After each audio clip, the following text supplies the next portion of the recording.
Hello, people.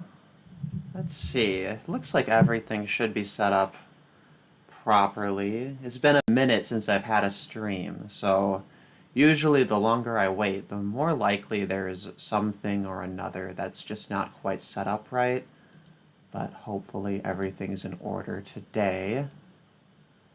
And I forgive the chat for being a little inactive, right? Because now these streams are so rare, I've just completely ruined any momentum I had of building a channel and people expecting me to be on at certain times or whatever. But I hoped to offset that by scheduling this one nice and early.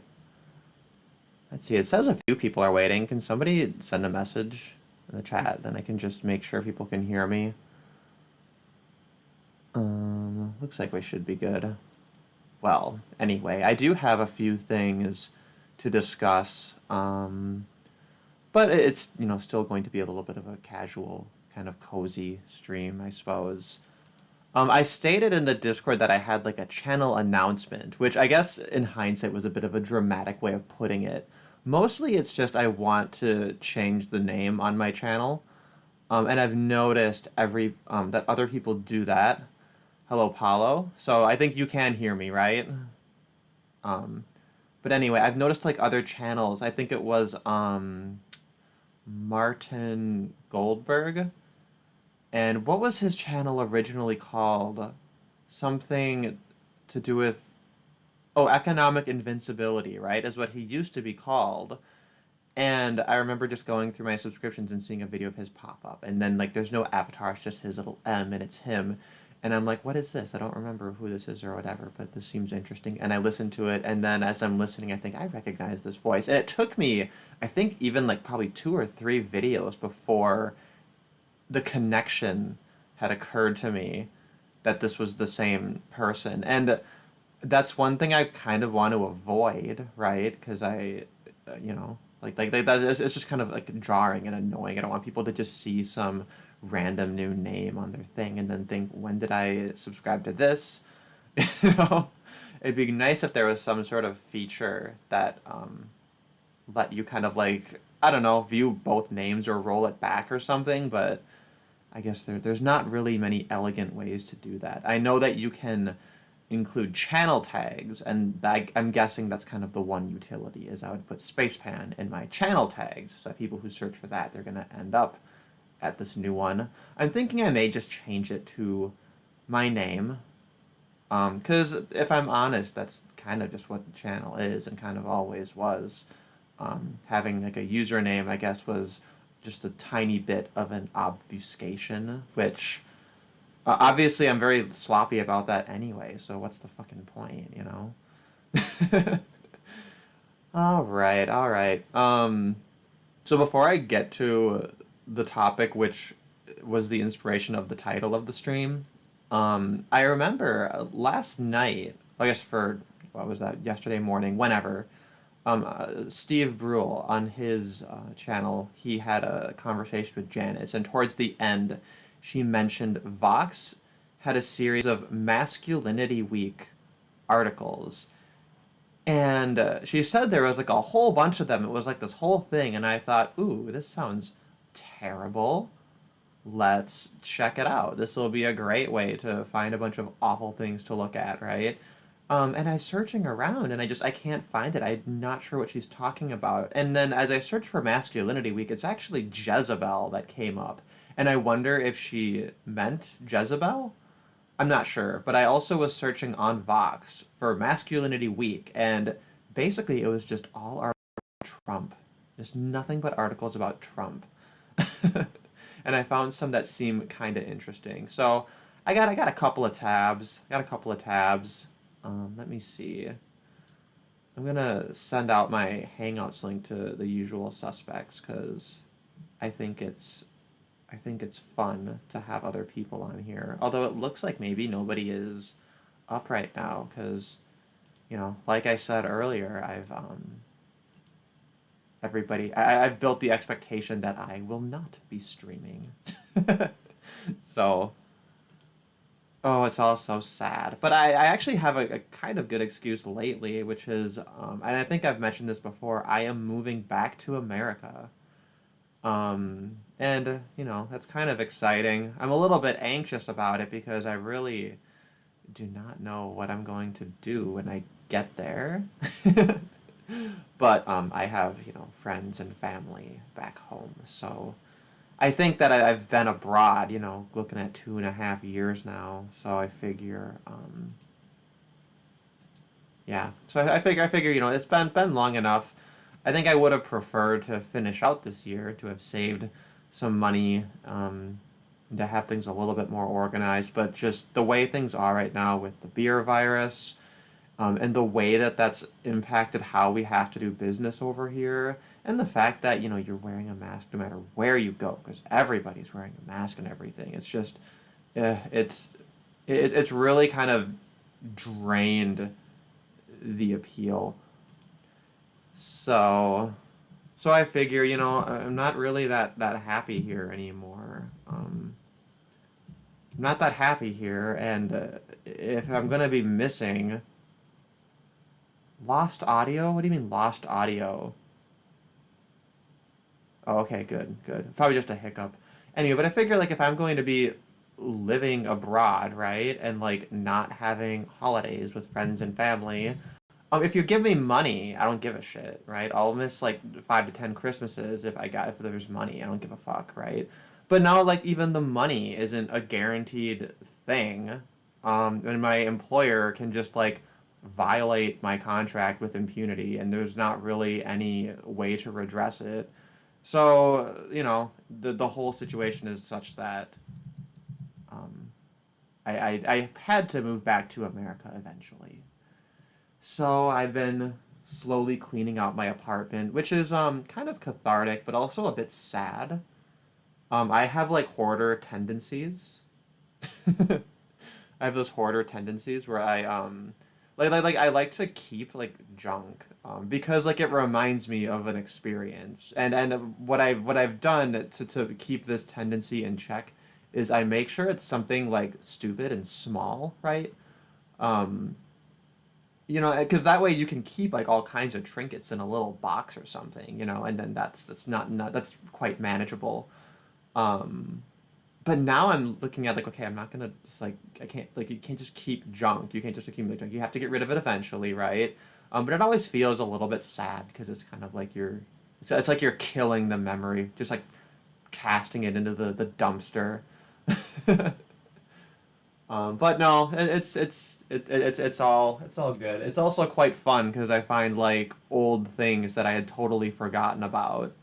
And boy, time feels so weird here. It's one thing I've said very often that memories from when I first moved here compared to memories that were more recent, it all feels very scrambled. It all feels like one big scrambled experience, where like the sense of time just isn't there. And it's hard to describe, but that's the best I can do of it. Paulo says, "Are you one of those libertarians who will vote for Trump?" I was one of those libertarians, and honestly, in hindsight, I kind of regret it. I mean, I don't feel that bad about it. I think that like I like Trump as a person. Like I like his celebrity, the personality. I think he's quite funny.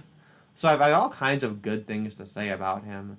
But at the end of the day, it's still politics, and I've cozied up a little bit more to the agorist perspective that actually really does take a more principled approach to rejecting politics altogether, which I think is I think that's more it's easier to see how that's consistent with libertarian ethics than doing either of these like more Hoppian approaches or this what basically what Molyneux's one who suckered me into it basically, right, of saying, hey, here's your politician, he might really shake things up, he might really make a difference, like you know um, so I don't know, like I generally I just think that the act of voting, the consequences of it are never going to be worth it. And it's better to have a principled stance that's just opposed to voting.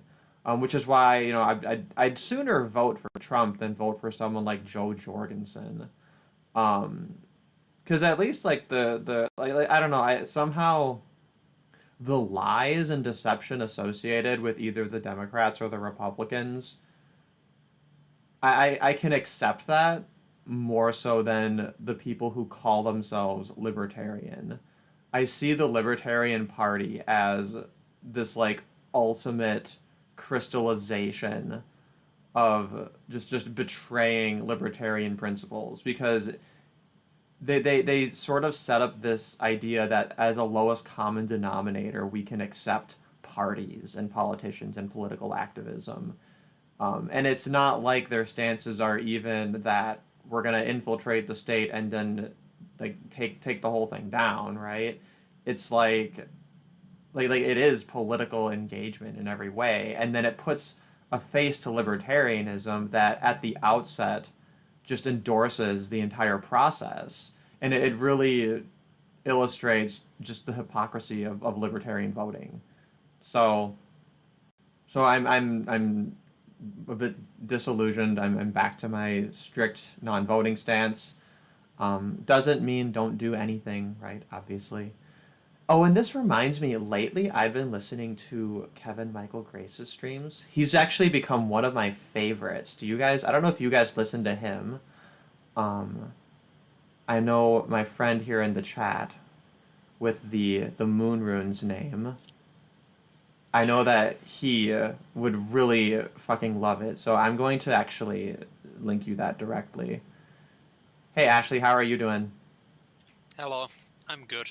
All I'm right, alive. well, so when you speak, it's showing on my OBS that the desktop audio is going, and therefore, people in chat, you should be able to hear Ashley. I've come to know that I need to check this because however many times I've made that mistake where it sounds like it's just me talking, I'm like Yeah, traumatized. you've got to be sure. Yeah, especially if I wait like a month between streams, like who knows how many settings change or whatever. But Yeah, that's one reason I'm really looking forward to moving back to America is I've gotten used to this setup where I sit cross-legged on my bed and then I have this little like wheeled trolley thing where I set up the laptop on the top of it and it's really not a good desk. It's a really awful setup overall. So once I move back to like having a chair and a desk with like space for a second monitor, that's gonna be like amazing. I'm not sure I'm gonna be able to understand how I've lived without it for so long. And then like that sort of having a setup and like more physical space just to have things, I think will yeah. make it. I have a chair and a desk, but I'm sitting cross-legged anyway. I just tend to do that, like in a See, but lotus position. I guess it's about the choice because I probably would end up doing something similar. Yeah, yeah. Did you see the um Face and LMS's video call with Tomasi and the Oh, couple of other people? yeah, I did. I didn't see the whole thing. I just saw what you linked me from Yes, Incel I've TV's. only seen that as well. Oh my God, it was yeah, and that's actually worth talking about. So that was Rollo Tomasi's stream, right? And he did this thing where it's like the big, a big kid table hangout with all these people on there, and it sounded like from the video what had happened is a lot of these PUAs were shitting on him on Face, right? Who was in the chat, and he's like, well, if you guys are gonna talk about me, put me on. So they did. Um, and God, the way that guy comes in, he's like, you are arrogant and you're a dumbass and you don't have a right to speak and you don't get any pussy and I get pussy, so fuck you and your ad hominems. Like that was his opener, right? like like four Yeah, insults. Also, I'm right because I get pussy and and fuck you and your ad hominems. It was like unreal. um yeah. I mean, most of them were just sitting there looking smug. Tomasi kind of always looks like that. But yeah, that guy was really something. Something else. well and Rollo Tomasi I find to be he's fairly reasonable. It's just he's like a different generation of red pillar, right? Like he really represents the old red pillar stance, which is more traditional and in line with what they like ideas that are more popular, right? Whereas the black pill and cellosphere, I think it's fair to call that basically the second generation of the red pill. Yeah, I'd say so. And it's mostly younger people involved in it anyway. And Most that makes people, sense, right? It should be that way. yeah. With most of the MRMs a bit older, like middle-aged, kind of. Well, and that was something. Oh, who was it? I think I was talking to. Uh, oh, I always fuck up his name. Kursat. Kur. Um, the guy who has like perfect ear memory and he's been making like musical vocal videos lately. I always forget how to. His name's not even hard to say. It's just strange, but Anyway, I think he had mentioned that there does seem to be like two camps within the MRM and like this manosphere culture, and it seems like it's very difficult to bridge them because it's so different. And it was the same thing I experienced when I first got involved with the Twin Cities Men's Center. Is like I showed up and I mentioned like, oh well, I learned about men's issues through the internet, and there were all these hit pieces and all of this like drama over a voice for men and stuff. And I looked into it and I actually found it all very shocking. And I was like telling them a little bit, right, of the kind of thing that I think within most red pill circles that is very normal to hear, and they just like stared at me with like wide eyes, just blankly, like, where the fuck did you come from? What are you talking about? I'm just sitting here like, dude, people are talking about you behind your back. You don't even know, right? And like it is like two separate worlds. So, So what kind of thing were you trying to discuss with them? with which TCMC? Well, yeah, you said that they were shocked or something at some Yeah, of the things. they were just shocked that like they didn't know anything about like Paul Elam or A Voice for Men or any of this like anti-feminist like red pill culture online or anything like that. Like to them like they were just I mean a lot of them are just people involved with running like anger management courses and having some resources for men and things. A little bit how like a lot of people will kind of find like one or two men's issues that they have some personal experience with, and then they, like dedicate some effort Right. to it. But then they don't take a step back and realize like that's just part of a massive body of issues that, um, like understanding all of that in whole, just having some idea that there's all these other things going on at the same time. It's such a different perspective than just like like everyone and their sister. When you say, oh, family court is biased and shit, I'd say almost a majority of people will be like, yeah. Which is quite you know um, quite interesting, I think, because you think that the Well, family it's court. interesting. It's interesting in the sense that apparently people are aware of it, and yet there's still no real resistance to it. But yeah, Yeah, it's like, yeah. And that's just like anything, right? If you're ever arguing with a feminist and you say, "Well, what about this issue?" They'll be like, checkmate smelly, checkmate sweaty incel man. I think that's a good point too."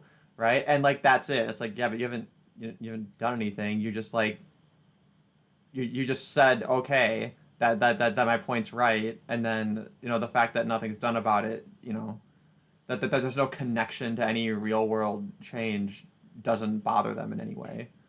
well, the issue is you can bring up one of these issues in conversation with them, and they want to appease you for some reason, so they'll say, yeah, I think that's bad too, but then it doesn't actually amount to anything in the actual real world. Like, so, I mean, the yeah. the perfect parallel to it, if we go into black pill territory, is you ask women like, "Would you date a shorter guy?" And she's like, "Oh yeah, of course, of course." And it's like, "Okay, how tall is your boyfriend, bitch?" And it's like, "Oh, he just happens to be very tall and handsome and white." Tee hee hee. just happens, you know? Yeah. Yeah. It's really strange. Well, I mean, to some degree, it's not right. Like it means like they know that there's issues, right? They know that there's legitimacy to pointing these things out. But I think it's that when it comes to actual like in real life stuff, either there's a lack of effort, or it's just like you can get away, with either not doing anything or get away with like doing things to deliberately counteract it while having some plausible deniability, or thinking that nobody can really see what choices you're actually making. Right. Yeah. So did you hear about this shit? Okay, so it started with Amy Coney Barrett and her hearing, which I don't know if I don't you probably weren't particularly interested in that, but it was kind of interesting to watch. The new Supreme Court nominee, and like they're Like having a the hearing where they're asking her questions, right? And just like yeah. watching these Democrats fucking embarrass themselves with how stupid they are. like so that all was going down, right? And at some point she mentioned like that she did her thing where she's like, oh, I don't discriminate, based on sexual preference, right? Which is like that's that's been the fucking PC term like forever. And they decided to get all offended about it, right? All over like Twitter and all over everywhere, just because she used that term. And of that entire hearing, I guess apparently that was the one thing that that they thought they could really cancel her over. And I think it was Merriam-Webster's, one of these, very authoritative dictionaries. They go in and they add to like the fifth definition of the word preference in their dictionary, that it's considered an offensive term, right? It's like literally Yeah. the you see in real time these machinations in play, right? Where they edit the dictionary definition so that the offense is officially enshrined so that they can now go forward and cancel ACB, right? Yeah. Like I can't comprehend people being that emotionally invested in party politics anyway, like even for normies. It's just kind of baffling. And But it's so stupid because like the fear mongering over the Supreme Court justice nomination is like fundamentally the one thing people care about is Roe v. Wade, right? All they care about is abortion. They're afraid of there being a slight chance that it'll get overturned, which my understanding is that doesn't even happen unless there's like some case that they're deliberating on where that issue is relevant that results in it being overturned, right? Like it's so many stages removed, even if Trump were to completely pack the courts with like 20 fucking new Republicans, right? Like, even in like the most doomsday Handmaid's Tale style retarded scenario of their nightmares, the chance that there'll be a threat to women just like murdering babies with impunity, uh, like and like that's their number one fucking issue, and that's to me what's so just insane about it is there's people who are, I guess, really invested in politics, and their number one thing is I should be allowed to abort, even though there's so many other ways to avoid that, obviously, right? And it's just if it actually mattered to them, I don't know, I guess you'd be too busy celebrating all of the ways you can avoid unwanted pregnancy, right? And it's such a bizarre and like morbid fascination. Anyway, yeah. and like that's what it's all about, and it's all about playing like 6 degrees of separation to how is ACB going to force women to have babies. I mean, the thing is, even the most hardcore pro-lifers usually these days don't believe in life from the moment of conception, because at that point it is actually to the best that I can tell, like when it's just a zygote, it is basically the same as just scratching an itch in the shower or something. Because then you like genocide tons of skin cells, when it's on that level of development. And then it's all just in the gray area of when it becomes morally important. Some people think that the second trimester is too late, so they want the cutoff to be at like 10 weeks or something. That's where I'd put it, personally. Obviously, there's not an exact science to it, but to morality, that is. But, give or take 10 weeks. And the hysteria around it is just incredible because most abortions happen before then anyway. Like, most abortion does happen in the first trimester, so it's really, the hysteria about it is interesting, I suppose. And until recently in Ireland, abortion was completely illegal. So they're going through everything that's happened in America with Roe v. Wade and everything, and Britain and other countries, just at a lagged pace because they're a slightly more conservative country. I think it was in 2018 that they allowed first trimester abortion, and from now on it'll be the long march to post-birth abortion being legal, which is going to be like a real thing everywhere at some point. Well, and it already is a thing. Well, When you yeah. say that phrase, like it's supposed to be like ludicrous hyperbole, and it's literally already something that's on the table. I mean, no pun intended. On sorry, that's a bad joke. Um, But I don't think I've seen stats on how often women are prosecuted for infanticide, but it can't be that often. I wouldn't think. oh no, yeah. That's the thing too, is I don't think they actually really prosecute it. But this isn't even that. This is like in cases where I forget the exact technicalities of it, but it's literally cases involving babies that were born. And I think some of it might be like extremely late abortions at like the absolute final second, where things play out in such a way that the baby actually is born and is alive, and then they're like, okay, you can just like leave it to die. And that's the thing too, is a lot of those situations play out that way, where it's like it's not even like they like put it out of its misery. It's like they like leave it somewhere, like they leave it like on a table to just like die slowly. And these are Yep. obviously like very niche cases, but that's one thing I've seen a lot of people. I think it's Clinton and Harris, as well as other Democrats that have been criticized for those kinds of stances.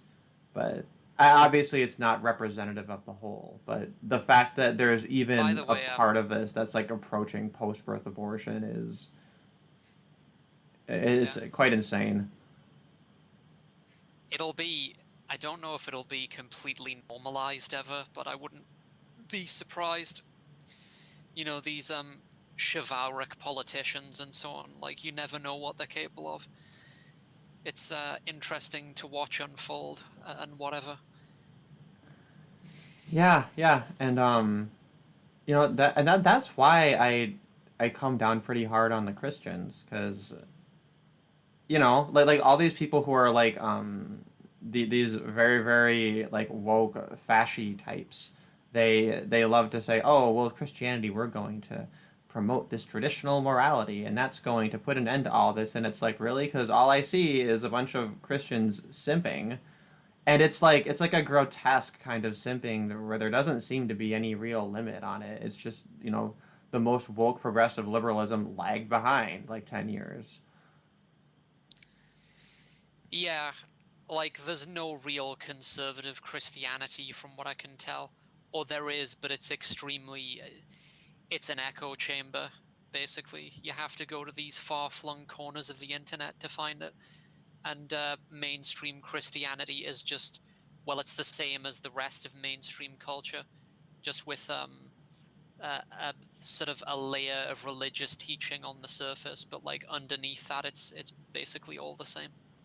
Oh, and that's the thing that I really just don't like about religion, is it creates this veneer of like doing things or whatever, and I think it causes people to think, well, I did the thing, I went to the place on the day, and then we lit the candles, we said the things, so I'm spiritual now. Yeah. Oh, by the way, Polo said, I once made the disposable male argument to a feminist. She responded, women have it worse because they become disposable after hitting the wall. That's so perfect, right? Well, and that's exactly like not the most recent video Teal Deer put up, but the one before it on that obesity study, where the entire thing is about how being a fat woman is so difficult, and the first fucking figure in their study shows that men, regardless of their weight, are at some level, right? And then the fat women are also at that level, right? So it's like literally in a picture at a glance, you see immediately, oh, when a woman gets fat, she just gets treated like a man. Yeah. Even post-wall women still aren't treated like men, though. Like, that's wrong. Yeah, even that's quite generous. Yeah, that's fair. Yeah. Actually, Paul had mentioned something about Joe Jorgensen earlier that I didn't respond to, but I think it's worth taking a look at before it gets too far up the chat. That at least she stands against everything that's wrong with America and everything. And I no, I agree with that. When I first saw her and saw her stances, it's all stuff that's like, yeah, like if I could press a magic button and then take over the government and take over the presidency, I'd like the things I would do probably would resemble what she would do.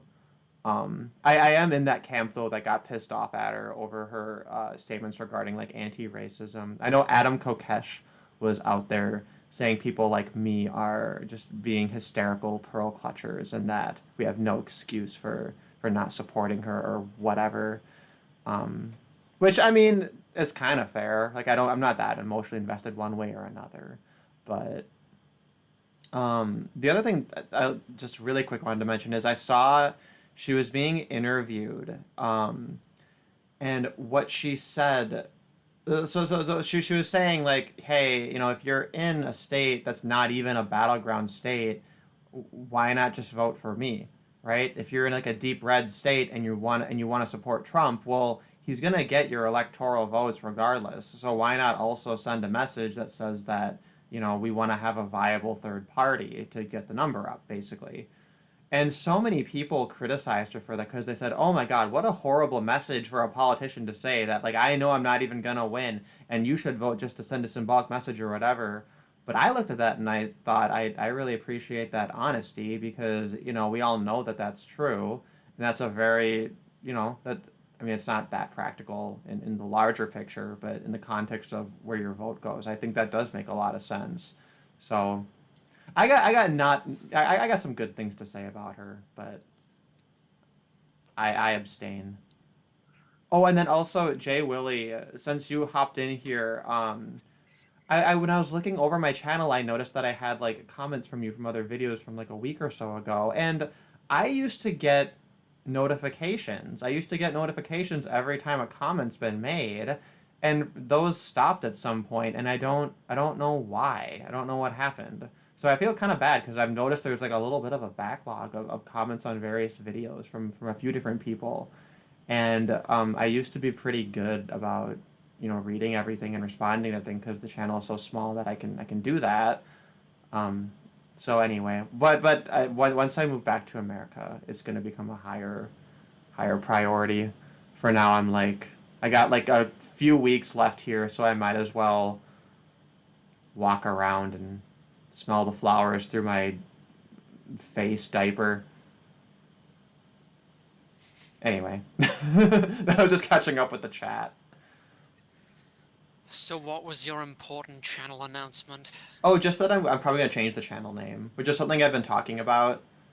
Um, Uh, and I think I'm just gonna change it to my name, unless I can think of like a fun, clever YouTube-ism. But I don't know. I'm kind of at a loss, and I feel like if I change it to something that's not my name, then I'm kind of like prolonging the inevitable because then eventually it's just gonna end up being like I'll change it again, and then the more times you change it, just like it's just like annoying. Like Halsey does that shit. Like Halsey had his channel, which I think at one point was his name, and then it was like Halsey News Network, and then he changed it. Now it's like blue state survivalist or whatever, and it's like you only happen to know which one it is if you like just like, click a certain link or whatever. Especially if you like change your picture and then change your name at the same time. It's like there's a totally different channel. Anyway, the other thing too is I think what I'm gonna do is I've been putting the streams into playlists. So what I think I'm gonna do is just keep all of the live streams in playlists, but then I'm gonna unlist them so that only like videos that are like scripted or edited videos, the shorter ones are the ones on the page. Because apparently that's an algorithm thing. People like me who've gone into just more streaming all the time, apparently the algorithm hates me. There's like my channel's basically like a case study in how to deliberately make the algorithm hate you as much as possible by like choice of topic and style of video. Um, and I figure, if I'm gonna, like script out a video and put a little bit of effort into putting that out there, I might as well take some minimal effort to see if I can, you know, make it not get completely fucking nuked by Susan. But at this point, I should probably just make a separate channel and just see if that works too. So what are you gonna do with the streams that are already there? Well, they'll just be unlisted, but they'll be in a playlist. So they'll be easy to find. It's just like, because I can't imagine people are like clicking on my channel and then they're like, oh, cool. Like there's a bunch of like 5-hour streams, right? Like if they want the streams, you just go to the playlist and you have them all together. Because if you're listening to a stream, you probably prefer a playlist anyway, right? Because then it's like the stream never stops. Yeah. That's how I feel about it.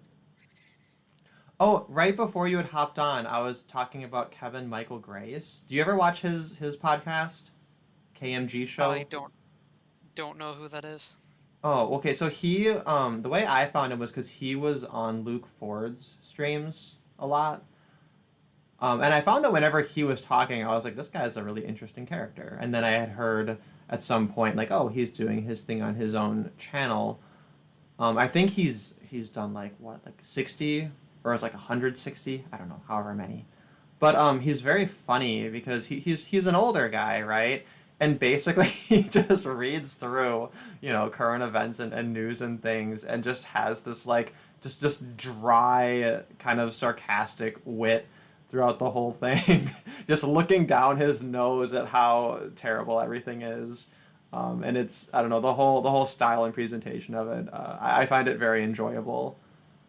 But the reason I brought him up is because on his most recent stream, I guess he had read some of Hop's work, and was criticizing it. And I don't consider myself like a Hoppian scholar or anything, but I don't know. I thought that some of his arguments were a bit unfair, so I figured I might make like a response to that.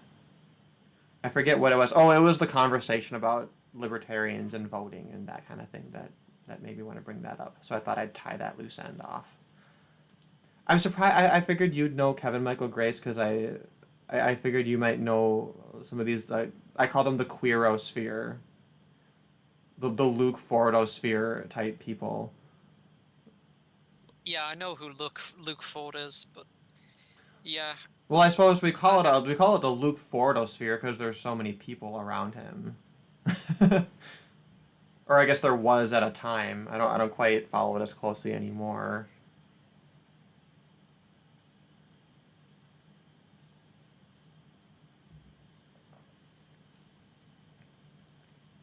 And then okay, so the other thing we were talking about before, so this dictionary definition thing, like the dictionary needs to state explicitly that this word is offensive.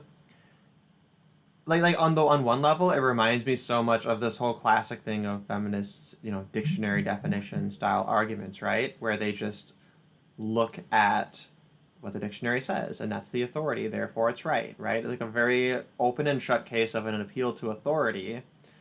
But what's so interesting about this new scandal or whatever, which is such a non-issue, but it's really interesting because it's not even like they've added like some nuance or technicality or historical thing to the word. They've literally just stuck a value judgment into the dictionary saying this is bad. This is wrong think word. This word is like tied to evil, right? And it's not even like an appeal to authority regarding like a statement of fact. It's an appeal to authority regarding this thing good or this thing bad. And like to me like that's the takeaway of it. Like I saw Crout T had jumped on this saying like calling sexual orientation a preference is offensive because you are implying it's a choice, right? And God, it's so fucking stupid. Who even cares? I mean, Like, who cares even if she does think it's a choice? Like, does it actually make any tangible difference to fucking anything in the real world? You know, in that as much as yeah. politicians generally do. It's so weird. Well, because you know why? She might decide that you're not allowed to have an abortion after your baby is 3 years old. Okay, so this matters. I might not be able to Yeah. murder babies, therefore I have to care. But it's so like psychologically interesting, right? Like, and like one video I keep coming back to is uh Dr. Dutton, Edward Dutton's video on the psychology of the midwit. Cause like that one, that one in particular, I've found to really map on to reality very very well. The way that these people think, and I don't know. I've only begun to kind of think of how well that applies in regard to this like dictionary definition morality thing, but yeah, it's just I'm not sure what else to Tedious? there. Yeah, it's so tedious, but it's also like I don't know. Is there a way could this be a path to social engineering where we just stick value judgments into every single word? It's one thing that I've had a bit of an issue with this like distinction between things like fact and opinion. Like I actually don't believe in that. Right? Like I think that if you actually parse it all out, it ultimately always boils down to matters of fact. And like this the idea, for example, that oh, you said it's a choice and therefore you're implying that's a bad thing. I don't know. Like it you could fully embrace it being a choice and that wouldn't mean it's bad necessarily. A lot of things that you choose to do are deemed like better or more virtuous because they're chosen. So even that part of the argument has just gone completely unexamined. So there's like 4 or 5 stages of this of like just people being on autopilot. But the part that I just find Yeah. particularly interesting is this is tying in of like you should feel this way. You should feel this is a bad thing. Like not even like a raw statement of fact, just you should have this judgment or else you're evil.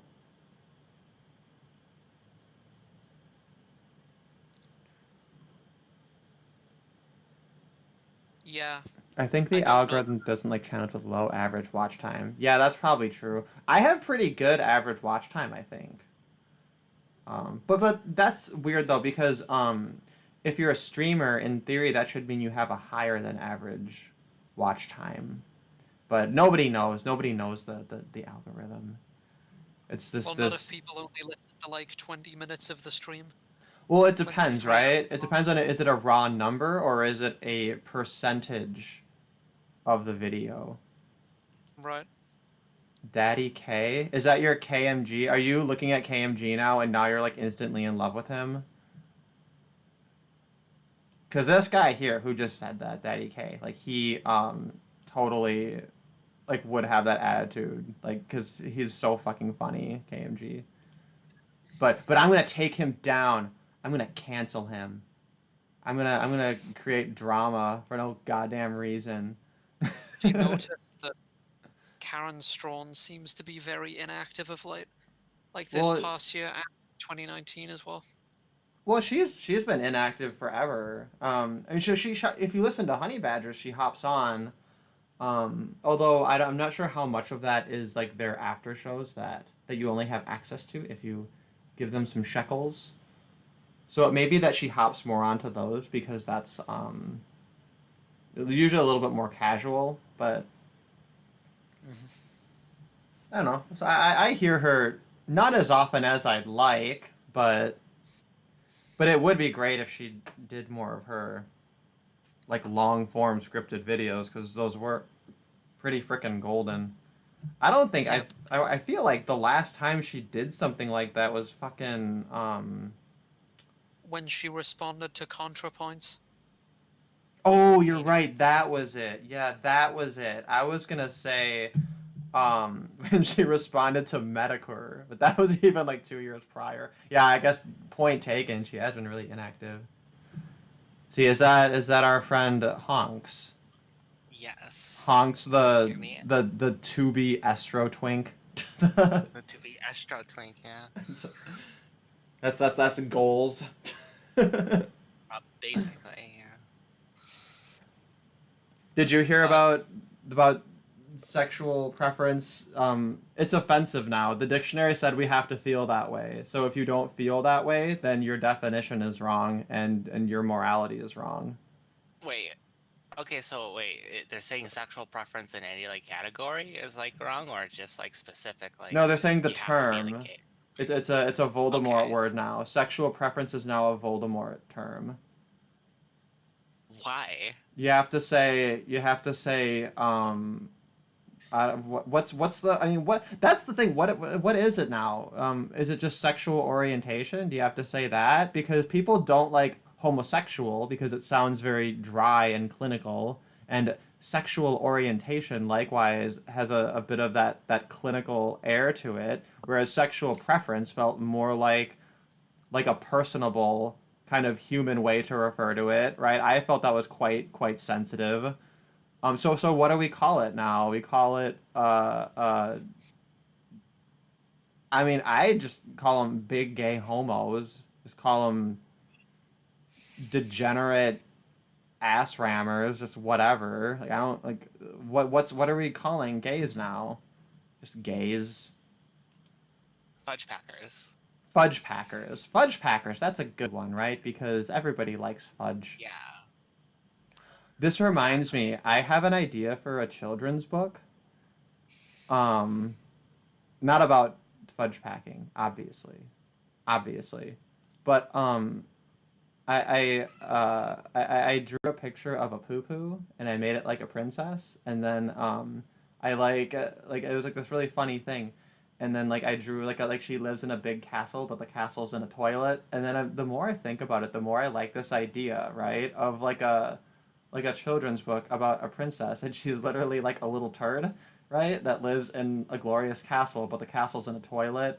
And then like I'm thinking one day like the toilet clogs and her castle starts to flood, and then she's adrift over the rim of the toilet bowl, and then she goes on an adventure and she ends up going down the stairs into the street and then into the sewers,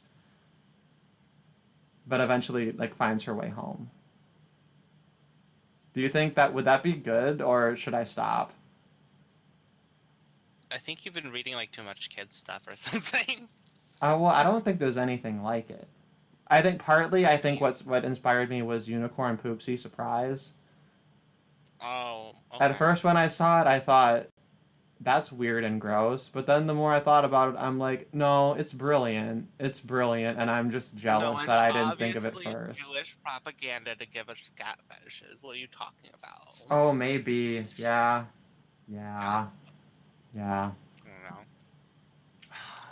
Actually, would be funny if that were the case, but Well, I think too, though, that there's a way to make something like that has a moral that's sensitive to the idea that you shouldn't play with poop, right? Like maybe the friends she meets along the way like start to get sick, and she realizes that poo poo is dirty and you can't wash it. So Also, I like the idea that maybe very early on, instead of like floating out of it, she's like floats into a shower and then gets waffle stomped. Ew. Uh, What is this fascination with poop at the moment? I've been Get hanging it? out with 4-year-olds, man. Like that's just we talk about poo poo all the Yeah. time. So It's my maybe I God, think yeah. my maturity level will increase. That'll be one positive aspect of moving back to America and getting like a normal job. What did Yeah. So Korea like Man linked us to the Hindustan Times. Is this gonna be about poop? It's gotta be about poop if it's the Hindustan Times. Hindustan. Is What that does India? what yeah, Hindustan Pakistan? Times. That this feels like a Legally called joke. Hindustan. Um what's a chip? Is this like a what is this? The chip reduces radiation from mobiles. Is this like a spiritual thing? It's named Gustava Kovac. So you have a Gustava Kovac to reduce. Is this like a 5G thing? What is this? This is. Oh, it's made of cow poop. It's like a cow poop talisman to protect you. I've heard a little bit about this, right? People, I think bathing in cow poop to protect themselves from the beer virus. Mm. Also, Sorry, I'm just. this fucker is wearing his mask wrong. Oh, is he? Yeah, Yeah. I'm looking at this game. Yeah, look at his nose. His nose is over. Maybe he can't find a mask that's big enough for his nose. That's racist. The Oh mask damn, maker, yeah, you're right. obviously. Yeah.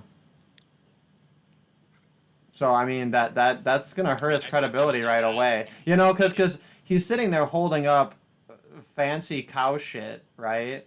And I'm sitting here like I'm open minded. Like tell me what you tell me, give me your pitch. But then I see, you don't you're wearing the mask wrong. So you know this otherwise may have been a very reasonable presentation, and now and now I just have doubts. Hmm. The next thing I have I wonder here why. is masculinity week. Janice said that these were Vox articles, that Vox did a series of articles regarding masculinity week, but I don't see that. I searched I sought out shit on Vox because Janice mentioned it, and I feel betrayed. I feel I've been misled. Um, because all I could find was Jezebel. I'm eating this. But have you ever had the pretzel bacon pub burger from Wendy's? I They're in Asia. have not. We don't have Wendy's in Hong It Kong. is fucking delicious. It's like 10 times better than a Baconator. You should get it when you come to America. That Dip it in sounds good. Godiva Although slam. Wendy's always fucking bothered me because they do that square fucking burger on a round bun thing.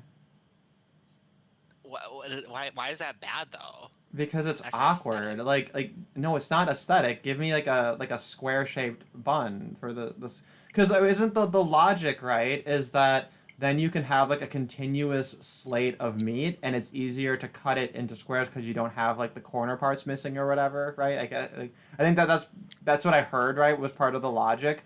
But like why the fuck doesn't that logic apply to bread? Right? Because The bread fuck is kind gay, fuck. I mean, yeah, but you're eating a pretzel bun, so Yeah, but don't question it. It tastes good. now I'm I sitting don't here. think we have. Don't think, I don't think we have Wendy's in Britain. We just have McDonald's and Burger King. Haven't been to either of them in ages, as it happens. Burger King's pretty good. I finally People will stopped Yeah. going. I finally stopped going to McDonald's because now that I know I'm going back to America, I'm like, well, if I'm gonna have McDonald's, I might as well hold out and wait for me to get proper American McDonald's because it's not as good here. Yeah. Except the sauces. I stocked up on some of the sauces. I have a few of the packets of the lemon aioli sauce. Gonna bring some of that back. Do you ever go to Burger King? I mean, it's the same thing, really. Pretty They much. put the seeds in the bun, so it's totally different experience. I see. I think generally I'd probably prefer Burger King, except like just straight value wise, you really can't beat McDonald's. People shit on them a lot, right? They say, "Look at this. We put McDonald's in a jar and it didn't go bad." And I'm sitting here like literally all you told me is that they invented food that doesn't spoil. Like Yeah. Kind of wonder McFlurry now that you've been talking about it. Do you know what that is? the McFlurry, I never understood how that's different from like ice cream. I mean, I know what they are. They're good. It's just like a texture thing. It is just ice cream. Yeah. Like it literally is just ice cream. What I can't wait to get is some Blue Moon ice cream. Have you guys ever heard of or had Blue Moon ice cream? I have not. Okay, I only fucking learned about it just like last year, because I got a Wisconsinite friend who was like obsessed with it for like that week or weekend or whatever. And then we're like, okay, we're gonna find this and eat it. But it's an ice cream, and it's like a very light blue color, and nobody really knows what the flavor is. It's like a mysterious and very distinct flavor. And the funny thing is, if you give like a bunch of people Blue Moon and then ask them to kind of like describe or write down what it is they're tasting, there's like just like a wild disparity of answers that make absolutely no goddamn sense. Like it kind of tastes like the broth of a cereal. It kind of tastes like almond. It kind of tastes like maybe lemon or raspberry, right? Like as you see it all listed out, it's like it can't be all these things. Like what the fuck is it? But part of it is that there's not like one definitive recipe either. So it's a mysterious, yeah. Well, the officially you can only get it in Wisconsin, but obviously anybody, it's fucking ice cream. Anybody can make it, yeah. But I was looking around I was looking around to see if in Hong Kong there's any places that do like a Blue Moon thing, but nobody's heard of it here. And I'm like, well, you guys are very uncultured, which is rude. But if you have Superman ice cream, it's like vanilla, and then there's a red one which I think is like cherry, and then Blue Moon is the third one. So it's red, white, and blue. Even though Superman, those aren't even his fucking colors. His colors are red, blue, and yellow. So I don't know how white jerry-rigged itself into there. That's the real white supremacy, if you ask me. I don't know why. I don't know why the woke people aren't on top of that. Do you guys want to read this thing from Jezebel? It's kind of stupid, actually. This is their introduction to Masculinity Week. Because I think that maybe Janice meant to say Jezebel. And I kind of hope it's Jezebel doing this Masculinity Week and not Vox, because Jezebel's way fucking funnier. But let's see. When was this one published? Oh, this one's on the 5th. So this one's it's a little bit old, but, They've done articles on the MRM before, I think. Oh, yeah. So. Yeah, and the thing about Jezebel is it's always the very snide and bitchy, and like they really often don't bother to make any kind of argument because they know that that's their target audience is like just literal bitches, right? So Yeah. you really see like the mask off. Yeah. Before you start, just out of interest, like earlier you were talking about the two camps of the manosphere or something. Yeah. Which two camps were you referring to, just out of interest? It's basically old and young. I'd say the two clusters are this. You have the old sphere, which is traditional red pill, which is based on like traditionalist notions that men can have money and status, and that this kind of offsets their otherwise lower SMV, right? And that people are happier in these traditional setups. Right, so in some ways it's a little bit more gynocentric than the black pill. Although I guess that's debatable because it's a little bit apples and oranges. But often it's characterized by people who like have a specific experience of one or two men's issues, right? And then, from there that's kind of their focus. So then you have a larger proportion of them who don't see men's issues as like a broader picture that's part of like a more fundamental issue. Yeah, I think that's an issue actually because they don't really see how it's connected altogether. Yeah, well, and Really, I kind of can't blame them, right? Like, I can imagine, you go through one of these issues and it's like the worst thing ever, and then, some fucking fedora shows up to say, hey, by the way, did you know that there's like 20 other issues just like that, and it's actually like 1,000 times worse than you thought it was, and it's like, thanks. I was gonna kill myself, and now I'm definitely gonna kill myself. You're really helpful, right? Like, so it makes sense, right? And then the newer generation is more black pilled, more anti gynocentric. Although a large contingent of the black pill is kind of approaching it from a totally different door, where I think they likewise aren't seeing, the larger picture, because mostly their focus is just basically in seldom, right? But I mean, the thing is, it might be depressing to confront these issues, but the problem is that if people don't confront them, then a lot more people, and specifically men, are probably going to kill themselves. So, you know. yeah, it's like a lose-lose situation when someone needs to bite the bullet. no, exactly, yeah, and that's how often is that true, right? That if you just ignore a problem, it's going to catch up with you and get even worse. Yep. Yeah, I mean that's always the case, honestly.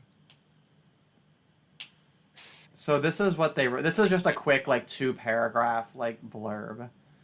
Who wrote this? Julian Escobedo Shepherd. Lol. For months, we at Jezebel have been contemplating the idea of masculinity, an archaic idea that is nonetheless in the midst of a renaissance. It's an era where blustery strongman politicians are sucking up all the air, subjecting America and other nations to their rigid and obsolete interpretations of male tradition. Simultaneously, the concept of what it means to be masculine, or the old cis hetero traditional definition of it, is more fluid than ever, with decades of feminist and queer theory manifesting in a progressive new generation in which gender norms have beautifully blurred, appending long-held social constructions and creating imaginative, freeing paths. Okay, first of all, that sentence doesn't make any goddamn sense. She's saying the concept of masculine, or the old cis hetero traditional definition, is more fluid than ever. Like, no, you're saying it's not that thing. Your or, which was supposed to be clarifying the thing you're referring to, is not the thing that you're describing in the second. Like, she literally forgot what the fuck she was saying halfway through the sentence because she was too busy using words like simultaneously. Queer theory manifesting in a progressive new generation. Just, anyway. But what the hell is masculinity anyway? Is it a learned helplessness so profound that men need outside help with tucking in their shirts? Is it state of being that's physically expressed by a beard or jacked lats? What's a jacked lat? I don't know what that is. Am I not No masculine idea. enough? What's a jacked lat? It's a I don't know what the bodybuilder fuck that thing. is, yeah. Phantom Sounds like it. lats? Is that short for lateral? I don't. What is Maybe lat? it's a retarded term straight women came up with. I don't know. Is this something about Donald Kind of thing. Jr.? I just control F lats. I don't want to read your garbage. Lats. What the fuck are lats? She doesn't use the term in the article again. How am I supposed to know? Flex up, flare their lats, and you're like, wait a minute, wait. What are lats? Chat, help me. Someone in the chat, could we get a researcher in the chat to tell me what the fuck lats are? Because I'm just totally derailed. Anyway, it's something to do with the body that they're building. Jacked. Yes. Is it a death cult or a homicidal toxicity? Is it an invented notion with a mythos so powerful that there's no end in sight to its terrible reign? So this is another interesting double think, right? She's saying, is masculinity all this dumb shit? Or is it literally a mythos so powerful that there's no end in sight to its terrible reign? Right? And like, apparently, she thinks it's all of these things. Like, Okay. It's within these tensions that we decided to dedicate an entire week to masculinity, one of life's great mysteries. In the coming days, we will contemplate its existence in pop culture and in our lives, and generally try to parse what the hell masculinity even means in 2020. We'll be running stories about the origins of masculinity and attempts to subvert it, masculinity's great successes and failures, close reads on warrior boys and midlife crises, Disney tweens in locker rooms, and the age old trope of men fighting animals. It's a fun week ahead, and we're extremely excited for you to join us on this journey where we attempt to figure out what masculinity can possibly mean in what will hopefully be the final days of its traditional norms. The thing is that you can't expect much from the people who write these, even if the writers are intelligent. Because even if the writers are intelligent, their audience could, like, they could literally just wipe their ass with a piece of paper and their audience would read it and love it, or say that they found it profound. So, I mean, like, if I was in their position, I would probably just do that. It's a great way to learn to get passive or almost passive income. That is Yeah, writing for see, I would only do something like that if it was part of like an elaborate deception, right? Where I had like, archived some proof of my plan and then I was trolling them so that I could, magic surprise them like 5 years later and say, aha, it was a ruse and you're all dumb and now I can make a real point. Um, which is, I get accused of that and I assure people I'm not good at that. But I couldn't just like write random crap. Just like how depressing is that though? I mean, I don't think I mean like I get what you're saying though that like even if she knew it was all bullshit, she has no incentive to not make it bullshit. I think she believes her own bullshit. I want to believe that the Jezebel writers are true believers. Like I think that's like Occam's razor says they're true believers. I don't know if any of these comments are going to be interesting. I might just skip it because like it just links straight to the next thing. But this was like she doesn't say anything except basically masculinity is fucking dumb, but we're also oppressed by it. Oh, but by the way, we're going to redefine it also, right? And like there's this constant thing where they're clearly the intention is to denigrate and to end it and to make it obsolete and for it to not be a thing because it's so bad and it's so evil and it's so stupid. But she has to kind of like placate the people who are like, well, we want to be part of a gendered a gendered plurality, right? So we can't shit on it totally.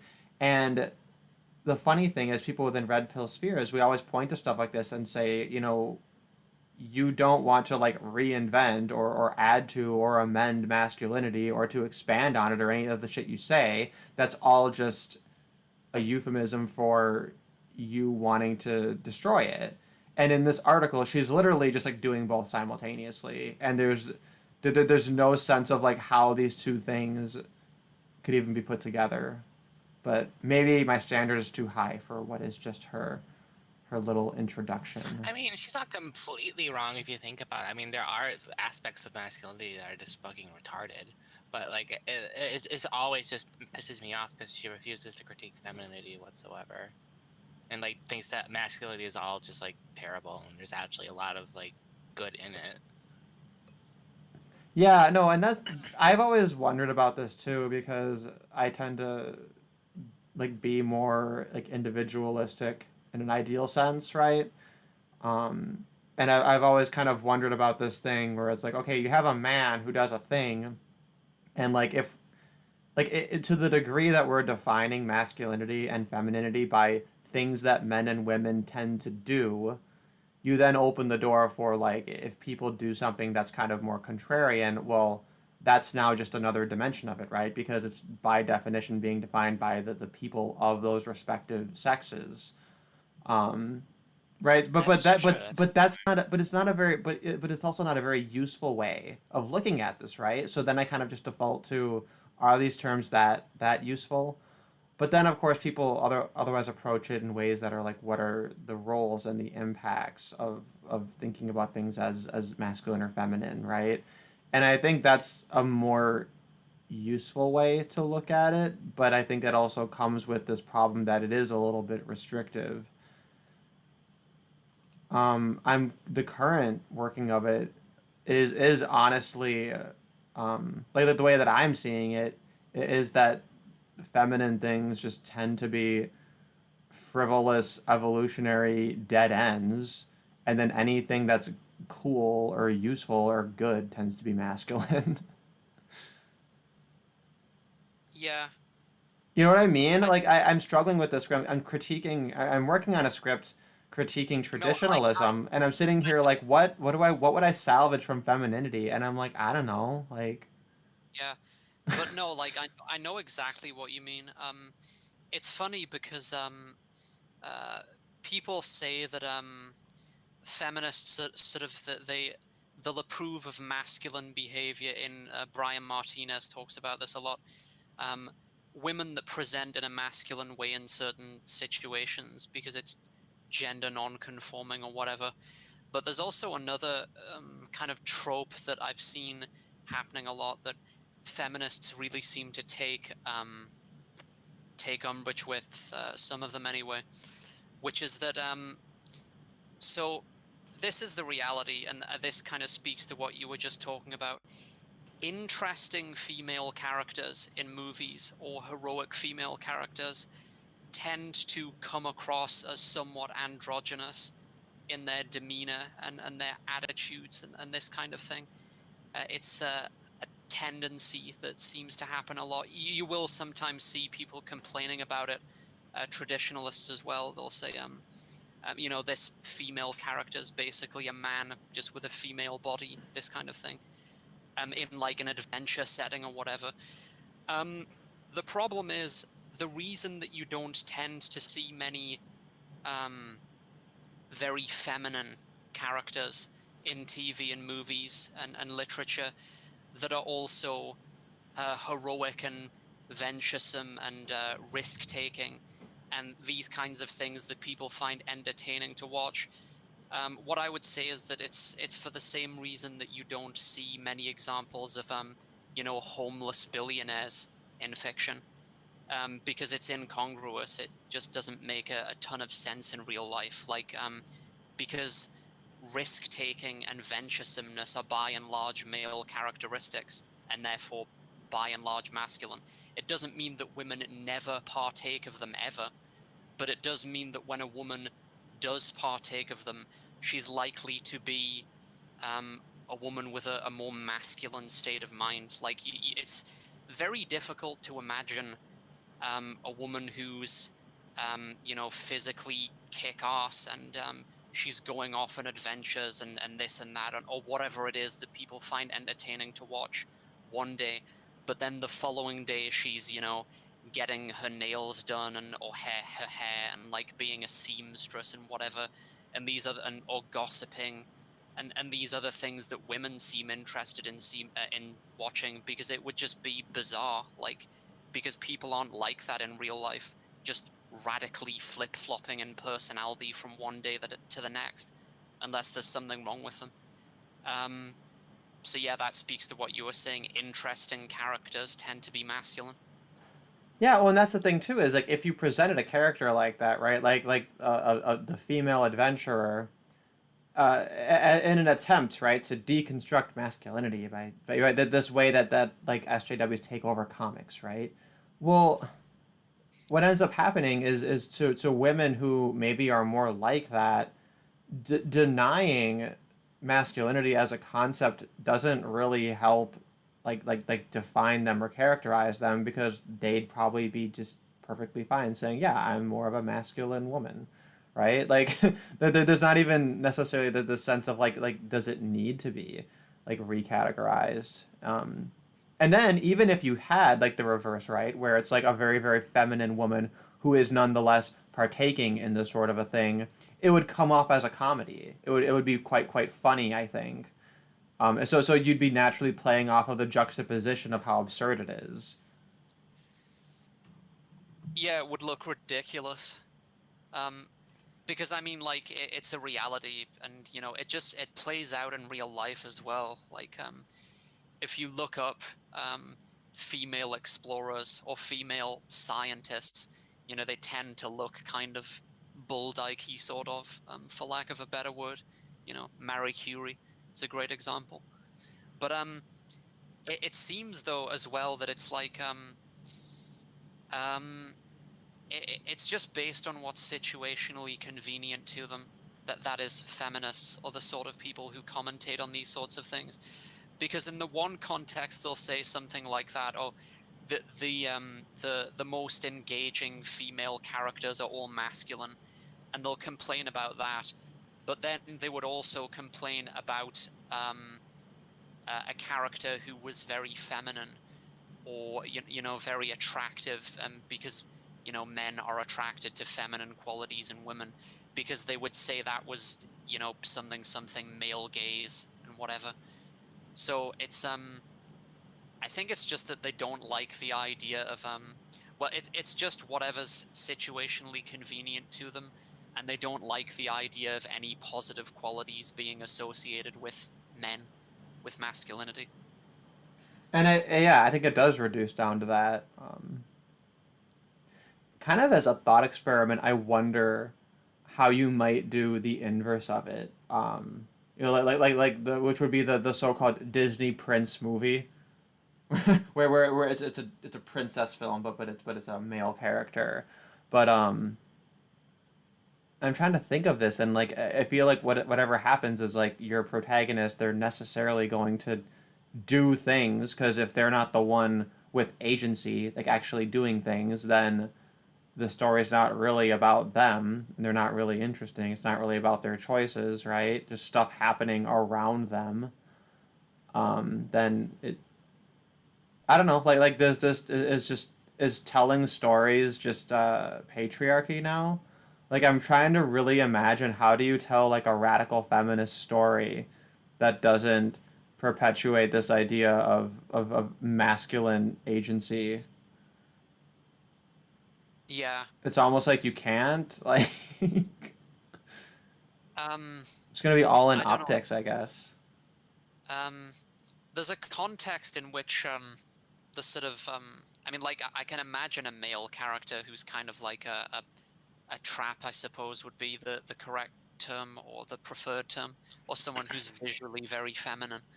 But like, their behavior and their character would have to have that sort of more of a masculine quality to it. Otherwise it just wouldn't be believable, because that's what would give the story direction and everything, like you're saying. And Oh, sorry. Interesting. that there is actually like a trope. I don't know if you know TV Tropes, the site. There's a trope called Agent Peacock or something, which is like basically a male character who's kind of effeminate, but also like a warrior and whatever. Don't know if it's What show is I've this? I've heard of that site, the TV tropes. I never really looked into it though, but I guess I'm kind of afraid to, because I feel like then you'll just notice the tropes all the time and it'll like ruin everything. Yeah. Because like you'll just see nothing that? but clusters of Or is that just a cliches. trope? No, yeah, the trope the is book- Agent Peacock. Basically, so Oh. JoJo's Bizarre Adventure, to me that just sounds like a show where literally all the characters are Agent Peacocks. They're all like literally twinks, just like just doing stupid, like insane shit. They're not even though, right? They're like they're just like I mean, they're, ludicrously they're ripped. twunks. Most of Twunks? they're twunks. I Is mean, that a term? yeah, I didn't because know they're that's like a... hairless. They don't have any hair on them, except for like maybe one of them. So twinks that are like well built, I guess that's what it means. Yeah, but then like one of them was a twink as well. That like, one of the, I forgot his fucking name. Whatever. Their names are I all don't really email it. dumb too. Yeah. I'm behind like a whole 2 series or whatever on that show, and it is really funny. Anyway, this comic on the screen is classic The Left Can't meme. Do you guys get it? This comic here is super funny because it's the manly adventures of the Manly Man Bros, and they're talking about making a dress, and they're using words like, "Dude, that's a sick machine," right? And anyway, I want to see what's the next thing in this stupid series. Oh, Masculinity by the Week. way, just out of interest, you while I was talking about movie tropes and stuff and masculinity and femininity, you said you were doing like a video discussing that topic, but just before I talked about it, like or what aspects of femininity that were worth salvaging or something like that. You said you were going to do a video on it. Yeah, like how do we have traditionalism? Like if we're gonna have traditionalism, right? Then in theory we need some feminine gender role, and it seems to me that we've obsoleted that whole role. Yeah, I completely agree. Yeah. Like, So the idea of of the video is traditionalism of the gaps, right? Like how you have God of the gaps, then we have racism of the gaps, and now we have sexism of the gaps, and I'm like, well, fuck. What about traditionalism of the gaps, right? So I'm gonna be taking on the trad thought question head on because I feel like that's the thing is they just assume, well, I'm the other sex, therefore I'm useful, and it's like I don't know, like how. I've seen.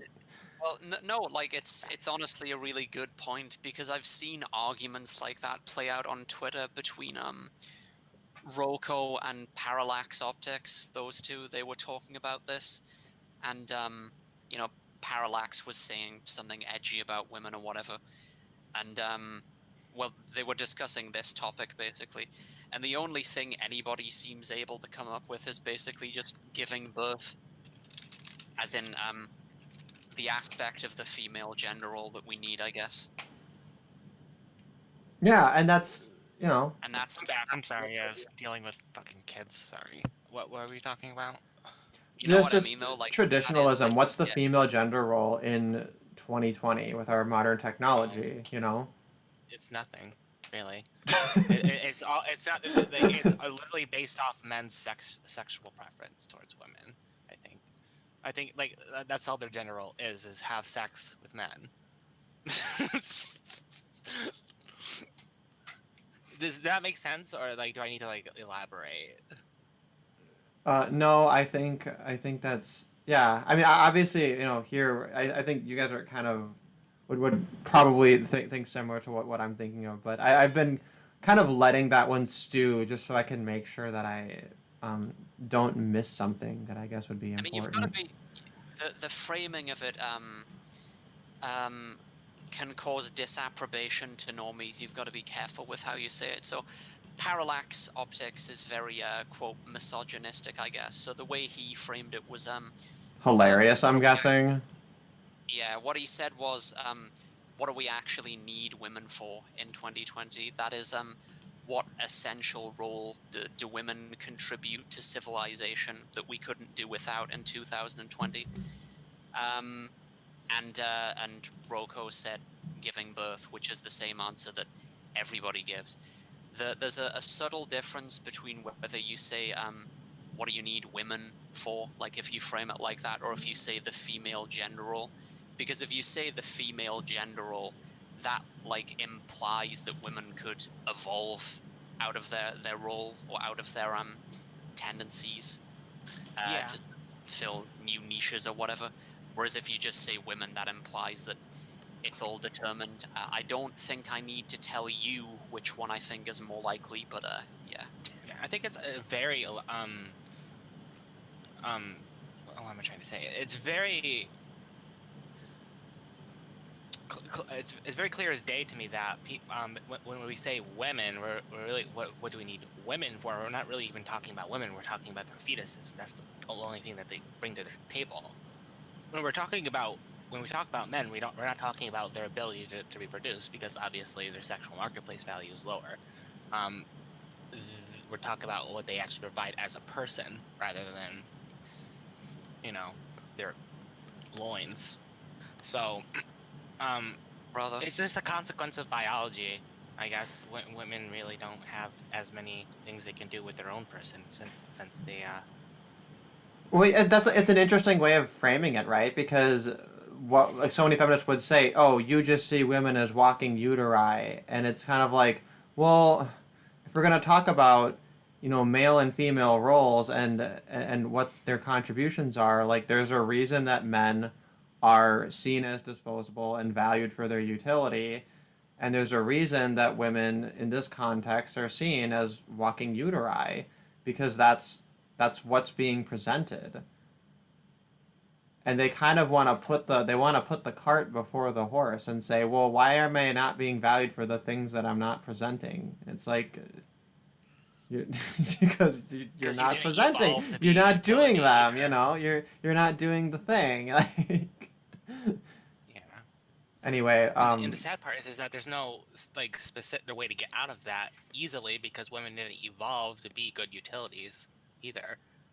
yeah, At least but not I mean, nearly as well as men. I'm still a bit white pilled. I think that, I think I that mean, yeah. I think like in our modern society where things are as safe as they are and where there's as much freedom as there is, I don't think it's like impossible to find like useful roles for people to take on. Like the bar for being like a minimally contributing member of society, it's never been lower, right? The server has never been more PvE friendly. You can make your fucking battle wizards and your fucking stupid builds and your horrible life plans, and you can make it work, you know? Like we've fostered that environment because the major cities have high enough level guards to protect your awful build. Yep. And that's women. Yep. They I were mean, all in, transhumanism will they were never all fully in get uteri, developed, right? They put all their stat points in the uteri, to uteri, yeah. and then the artificial uteri is like, cool, like now I have a disposable item that just obsoletes your entire class, and Yep. and I guess we need IRL stat and skill resets, and I don't know, I mean, maybe someday. people sometimes point to these very sort of niche fields that only seem to appeal to women. Like, I don't know, teaching young kids or nursing or whatever. But I'm pretty sure that if women disappeared, men would just automate those jobs and get on with things. And like early school education is kind of pointless anyway. It's not, it's basically glorified babysitting. You Kinda, mean like yeah. disappear, like as in like they just disappear from the earth or from the jobs? Either. Either. Okay.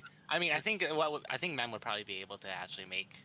We'd probably have like a good 100 years left because everyone is around that age, I guess, or would live around that age to make artificial wombs to replace women, I guess. Well, okay, the other thing Women would though, literally fucking die if there were no men, but then again, if there was one man, obviously you'd be able to impregnate all of them. So.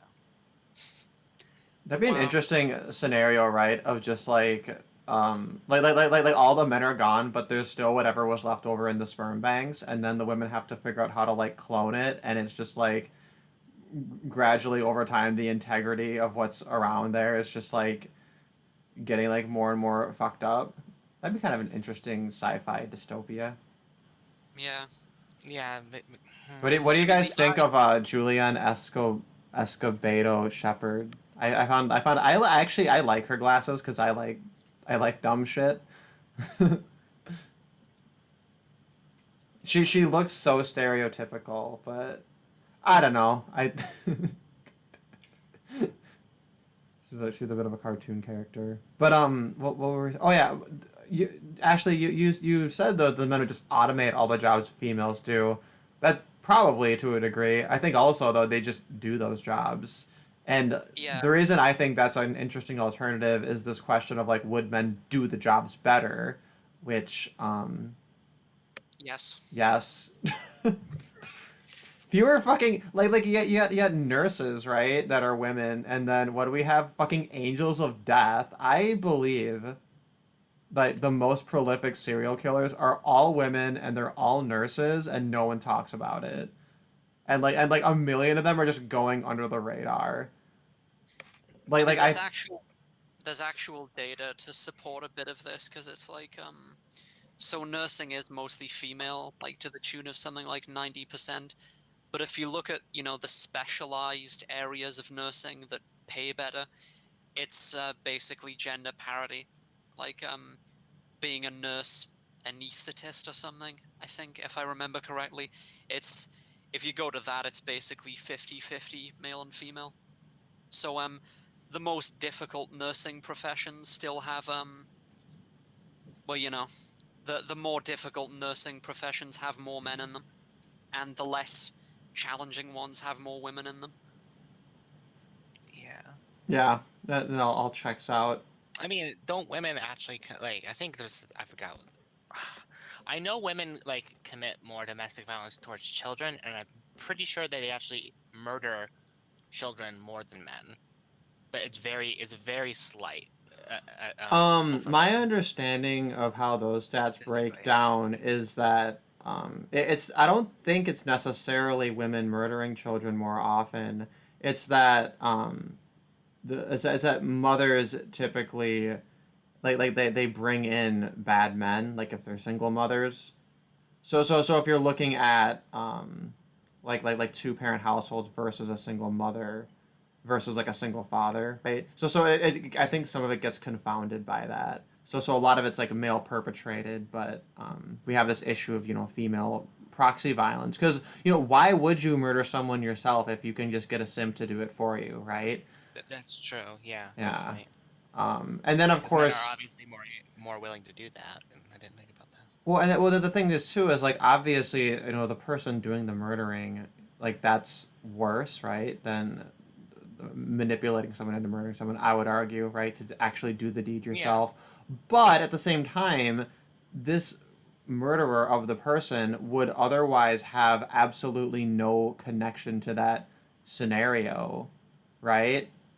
So the person connecting and making all that agency happen like is sort of the woman on a fundamental level. So I don't know.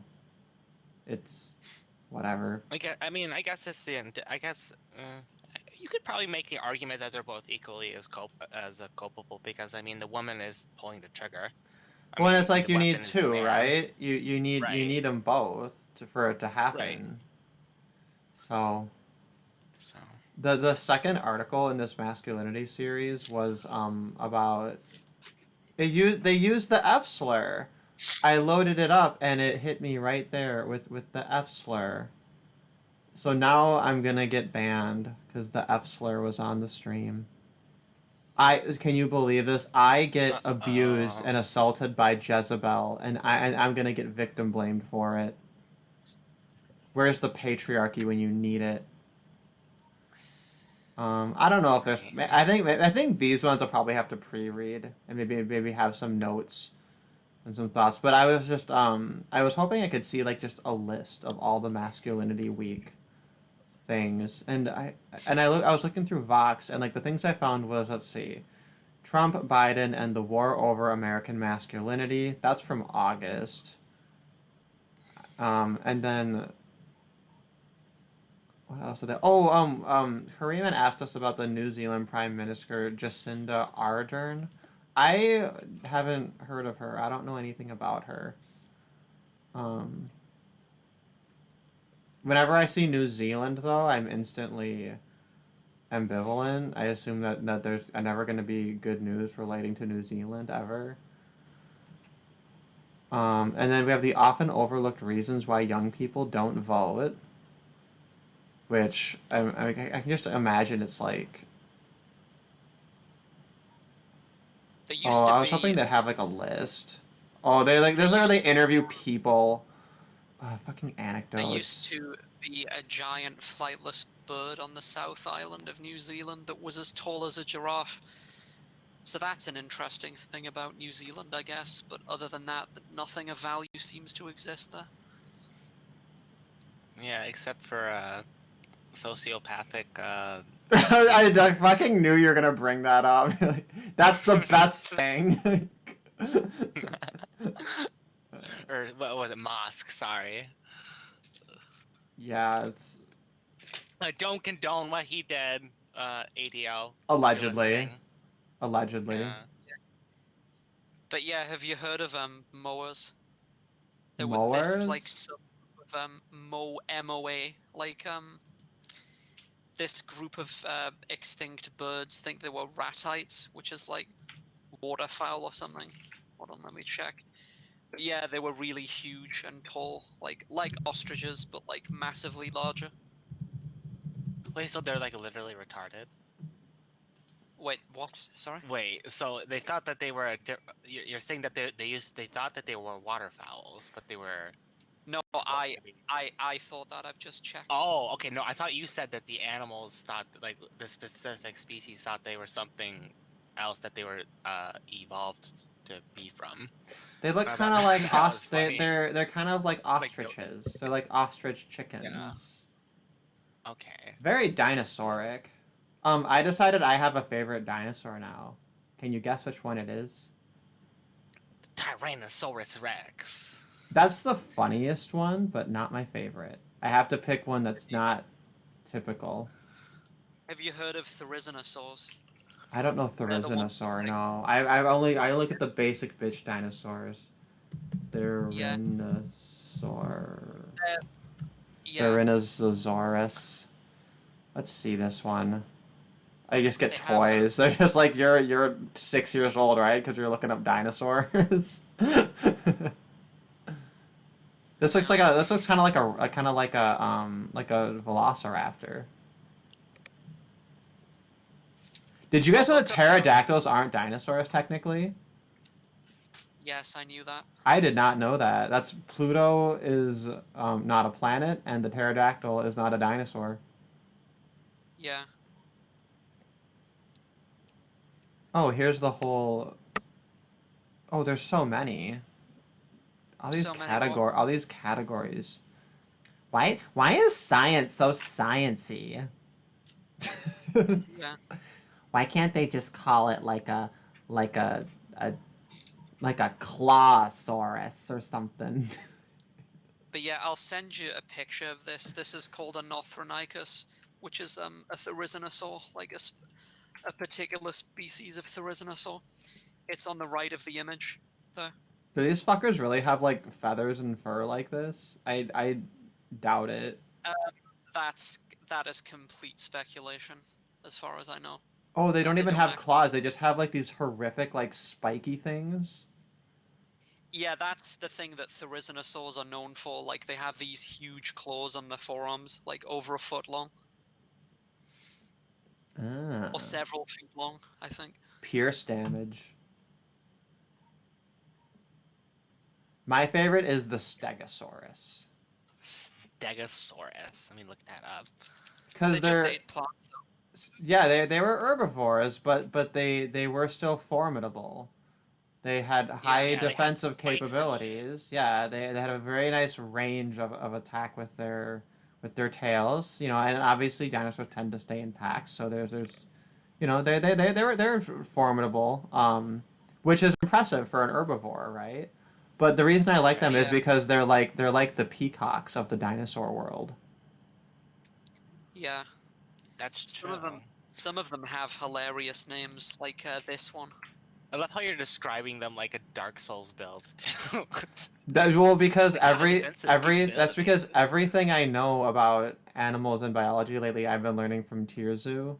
Oh, that reminds me. I wonder if Tirzu has done a video on men versus women. Because if not, Oh god. I want to make Oh, that God, that's gonna be video. controversial. God, that would That's be gonna be a good one. hilarious. Yeah. No, that'd be kind I of mean, like when if TFM they made do it- his. Oh, he made his they do it- parody of like the movie pitch things, right, which was very funny, and I think that should be more of a thing. Is just making parodies of other people's videos on topics they would never touch with a 10-foot pole. Yeah. But I mean, I think if they would do it, it would probably be a very simped video simply because they don't want to get fucking banned or something. Or like be Saurophaganax. demonetized. But we'll see. Saurophaganax. Saurophaganax. Yeah. Mm, So it's Oh, so it's like a bigger Allosaurus. Yeah. It must be funny to be the person who comes up with the names of these. Yeah, and isn't an Allosaurus just like basically a smaller T-Rex? I mean, like, the No, theropod dinosaurs kinda. all kind of have They're like a similar basically build. the same thing, Derek. Look at it's literally just a fucking slightly smaller T-Rex. Yeah, I I guess guess you're it has, right. Yeah, okay. Yeah, I was being a cunt. it has, Sorry. it has longer it has longer forearms than T-Rex and a smaller skull, looks like. Yeah. Yeah, its arms are Because like definitely less stupid looking. T-Rex is This known one's like for, well, bad. chibi. Yeah. Yeah. Yep. T-Rexes are like they just look like abominations with how big their heads are and everything. They're clearly someone's punchline. Yeah. But no, If they you're evolve right over that these names are hilarious because since it's all Latinized, right? Like people just go, Yeah. "Oh, that's an official science name." And it's like I just put scythe and lizard together. Fuck you. Like Yeah. But the T-Rex literally evolved into chickens. Did Basically. they? Yes, they did. I'm 100% sure. You can well, look it up. you know what else? But then what happened No. afterwards is the chickens evolved into dinosaur nuggets. And the circle was complete. Yeah. Yeah, that's entropy. Wow. That's That's the pretty circle bad. of life. From what I can remember, and I know this is kind of nerdy, but they had like there were two groups of dinosaurs. There was the avian dinosaurs and the non-avian dinosaurs.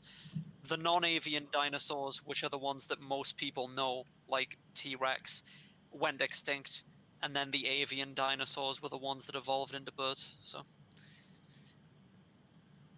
Yeah, but like but we know that the T-Rex evolved into the chickens, right? There must have been some like non-avian dinosaurs that just developed into birds who can't fly. yeah, I've actually seen attempts to sort of genetically re-engineer chickens or certain types of ground fowl so that they develop teeth and stuff and like longer tails to make them more dinosaur-like. It's pretty cool, if a bit disturbing, because that's another thing. Like birds used to have teeth.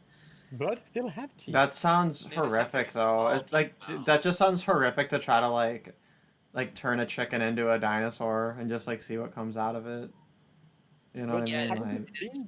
have you not seen birds? Have you not seen the bird's teeth? I It's just that have they're very not small. personally. Like I was like when I was like out with my parents, like we were like out in a park to look at some penguins out of the town because the, and then I could see the teeth of the penguins. They're like this very long, very sharp teeth that are like extremely like. I don't think so. Hold on. Let I've me seen them in real life. penguin I've seen them teeth. literally right here. I'm pretty next sure they're to me. very small. I But hope they're that very sharp. I hope this ends up not being true, and then bird teeth is like a new Mandela effect thing. I've just Okay, no, they just have like weird. It looks like they just have like weird fucking like tongues that have like kind of like a cat tongue, basically. indentations. Like I've just looked this up. It says all birds have a gene that deactivates the formation of teeth. So So I've that seen the teeth like on the penguins, typing penguins teeth. but that's interesting though. The fact that there's like a specific gene that stops them from forming, and then if that goes wrong, then you can get chicken and whatever that have teeth. But they do, like I've seen them in real life having teeth. But technically, it's kind of a very good example of Mandela effect because I did see the penguins in South Africa, so I guess you have a point there. Speaking of penguins, I'm still not over the fact that they have knees. Knees. Yeah, penguins have knees. I just put a picture on the screen. Penguins literally have knees. Yeah, no, I've seen that. And they also have teeth. Just look at these penguins and their teeth. No, they don't. They don't have But teeth. look They at have it. like teeth in their. Oh, Red Raptor in the quote says, "I hope I'm the favorite dinosaur." No, the raptor is the favorite dinosaur if you're like that's like that is like a favorite little kid dinosaur, right? the raptor because they're like the fast ones. Whenever kids see Jurassic Park, right, the raptors are clearly the fucking most terrifying ones. Yeah. Yeah. They're kind of like an Allosaurus, right? I don't even. I don't understand why people find T Rex so impressive. Seems kind of old fashioned. Like, we know that they weren't the biggest predatory dinosaur. Like, not even close. I think it's the- just because it's like taught that oh yeah, T-Rex is the king of the dinosaurs in school. You know therefore- why? Because they Yeah, gave them the they name. slapped Yeah, on they gave that. the name Tyrant, right? And it had this whole mystique about it that it was the big scary one. It's literally because the Yeah. scientists gave it the scariest name. Yeah. It's this is nominal determinism. but I like that. I like that that's as a concept, right? Like oh, we need to name this child. And it's like I'm gonna name it Ruler. I'm gonna name it Conqueror. Like it's- oh, that's what black people do when they name their kid like Lexus. My daughter Maserati. It's Italian. I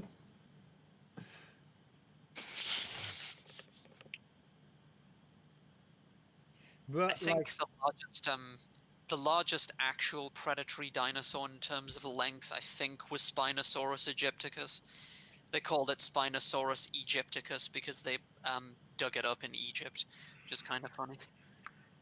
why would you bring up Spinosaurus? You know what that reminds me of? What? But Oh, you stop. don't, you know I'm talking about it, Derek. You know it. But that is a good point. If you name it after where you discovered it, like the odds of that happening to be like actually significant, you know, when all the other information comes out, seems pretty low. Seems like you're gambling. Oh Lord, it's funny. It's the Neanderthals were actually named after a cave in Germany, I believe, right? And that's Really? funny because yeah, I think so, right? But they were at least somewhere in Europe, right? But the largest number of Neanderthals actually lived in Asia, and the largest number, the people with the highest degree of Neanderthal DNA are Asian. Well, have you Dinos- heard of just speaking of which, have you heard of Denisovans, which were a I group have. of prehistoric humans, and how their name came about? Apparently, in the cave where they first discovered the bones of Denisovans, there was a homeless guy called like Dennis or something, I guess. And No, that's the Denisovans are named after the cave were literally located in a place called Denisova. all right. I didn't know that. I must have just hang on. But interesting fact about the Denisovans is the people around that region doesn't have any Denisovan genetic material. But they're like, if you go to like the Aboriginals of Australia, right? They actually, and Melanesia, they are the descendants of the Denisovans. They have the Yeah. highest degree of the DNA, which is kind of interesting. Like Neanderthals and Denisovans are named after regions where where the most direct descendants do not live, which is kind of funny. Right. And Asians have more Neanderthal admixture than Europeans, don't they? Yes, they have. And Australo-Melanesians are the ones with the Denisovan DNA. Nice. How did we get onto this topic? I talk don't know. about I was kind of naming- perusing over the Masculinity Week articles on Jezebel, and I was staring directly into it, and I thought, I can't right now. Well, that's But- fine. Oh, and then It you is brought time. up. Oh, and then the New Zealand Prime Minister was brought up, which was related to moas, and they look a little bit dinosauric, because they look like birds, right? So you know that. So Right. you know that's reasonable. Reasonable train of thought. I think. Yeah, and then we talked about things were named after the region they were found, and that's how we drifted into the Neanderthals. Because like, when you try to find something and you talk to me, it's always going to come back to humans in one way or another. Because you're always trying to drop those race realism pills. It's unintentional. I'm sorry, I can't help it. Mm-hmm. Oh no. Mm-hmm. All roads lead to Rome. That's right. Indeed. Chickens still have claws in their Because they're almost wings, like- and geese have false teeth. Geese are like the worst fucking bird ever. Have you guys encountered Yeah, I geese? fucking hate geese, dude. They're all over here. They honk and they mob you. They're like the original fucking BLM. They're just like Yeah. they're loud and they shit all over everything and they chase people. Also, If I one could time, legally choke geese to death, I would. I fucking hate them. we actually there was a family friend. I didn't really know this person personally, but like people in my family knew him. He was like an anti-geese activist. He was like constantly at the city council meetings, constantly telling people like we need to do something about like the fucking geese question. He was like all on about it. He was like they poop everywhere, it makes people sick. They're violent, they're loud, they're like the worst animal. We have to do something about them. And everyone's like, why are you so hung up on this? This is like insane. And he was like, no, I'm serious. Like, and he just nobody now I nobody get it. listened That's how they reminded me of Black Lives Matter. because they're terrible. Derek, I'm just gonna send you a photo. Well, actually, it's more of a darker poem, but I don't think I can express it on YouTube. So he's just like, we need to Holocaust the fucking geese or something. The Holocaust. The Holocaust. That's a good one. The only geese I like were there. I think there were some geese in that show Animals. Have you guys ever seen that show on HBO, Animals? Oh, Lord, I have not. It's very funny. It's very good and very funny. It's kind of it has like that like dry humor where it's sort of like loosely scripted like generally but not really, and has that kind of awkward back and forth style of speaking that's kind of clever and dry, but they're all animals and they're all acting like the animals, like that are their personalities. It's hard to describe, but if you see a little bit of it, it's very good. And each episode stands alone and is like about a different animal. There's one with cats and there's one with mice. Actually, the mice one was like a Holocaust one, and it was really funny. And then the geese one was very funny too. They're all good. My favorite one though was this weird one they did with this bird called Walid, and God, I wish I could like remember exactly all the details of it. I was like looking for it tirelessly, and all I found was a YouTube channel of this woman who had 7 subscribers, which is a fucking crime because she like makes these toys herself, handcrafted, and she made one of this like of the this little like wallet bird thing, and it was really cute and really well done. And I was like, how come nobody else is noticing this? This is like, anyway. I had more subscribers than her before I uploaded any video. Yeah, she's, I don't know what her deal is. She has like her little toy store and she's trying to sell like her little handmade like knit toys that are really cute.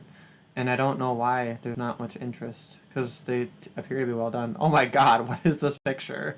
This is the worst thing I've ever seen. Is this a goose? Apparently. Oh my God. Dude, okay, there's a horror movie called Black Sheep. And it's about like zombie sheep. And it's a comedy horror. It's very, very funny. It was a pretty good movie, but there should totally be like a goose horror movie. Like based on Yeah. this picture. You said that about dolphins as well, from what I remember. Well, dolphins rape people. Yeah. They They use do? they use I their never even knew that. they use their penises and drag people into their dolphin rape caves, and they rape each other. Interesting fact that the more intelligent the species are, the more capability they are for sadism. Stop! Oh, I thought you were gonna say like. True. But like, if you look to like You worded that much more elegantly than I thought you were going to. I thought you were literally gonna be like, it's interesting how the smarter you are, the more likely you are to rape. No, I think Like, it's more like dude. sadistic because other intelligent species have like very creative way when it comes to hurting others for no other reason than their own enjoyment.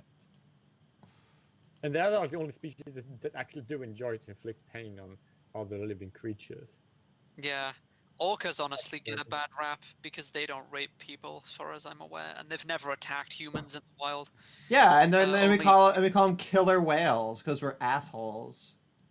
But technically, they do like run to kill their prey quickly. They actually like have them like they throw them up in the air when they're half dead, because they think it's funny. So they are quite sadistic too. Oof, brutal. Yeah, I think that Yeah. we should say that the radical feminists that female dolphins are being raped by their by their male counterparts, and that we need them to go to the male dolphin grounds or something, so that they can stop them getting raped, and then just watch the fireworks happen. It's so interesting because that's gonna be hard because dolphins never sleep. They only sleep with half their brain is once at Yeah. each time because they can't be fully asleep. Because if they do that, then they would They drown. They can't. then they would yeah exactly. Do you know how long a dolphin can hold its breath? I learned this morning, and I was shocked. Without looking it up, how long do you think? Okay, Ashley says hours. What do you guys think? I don't know, like 30 minutes. Like 1 hour, not plural, only single. 10 minutes. 10 minutes. 10 minutes.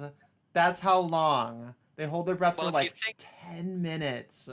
If you think that's shocking, there actually are species of whale that can hold their breath for hours, and crocodiles as well, I believe. No, you would Yeah, expect. but they have like a lot You more would mass, expect like, them to be grandma. able to hold it for a long time because, hi, they can't live anywhere but the fucking water. But no, they have to Also, go up to air dolphin- every 10 minutes. The dolphins.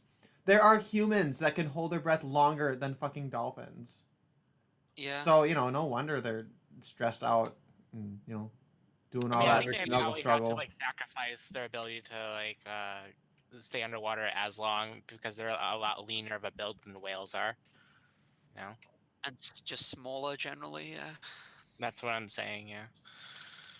But also, if you what the fuck? Yeah, they also give birth tail end. Like they give birth opposite way of all of the mammals. Interesting. So I think I want to make a separate channel that's focused on horror, and I'm gonna name it Goose Teeth. I think you should do the ones. I think you should keep everything on the same channel, like until you get 1,000 subscribers. But that's just me. That's what I'm gonna do. Will we even get Um, to 1,000? Will he even get to no. 1,000? No. But then you don't need more than one channel. Well, I mean, I might have things in. I don't know, or have like a website because you're supposed to do something that's like not just stuck on YouTube. Because if you get nuked, Yeah, I mean, I'd be surprised if he got to 1,000 subscribers before being banned or something. I don't know. We'll see. We'll see. We'll see. Really, and all things considered, it's not that spicy of a channel, But people have been banned for less. So, as TFM would always say- says of his channel, he says every day's a gift, and I think that's a very good attitude. It is. But I would say that I actually really love your channel because you're like the only radical MRA channel that I know of, right? And we need more. And I think that's like I really enjoy watching radical MRA videos more than the regular ones because radical are so much more.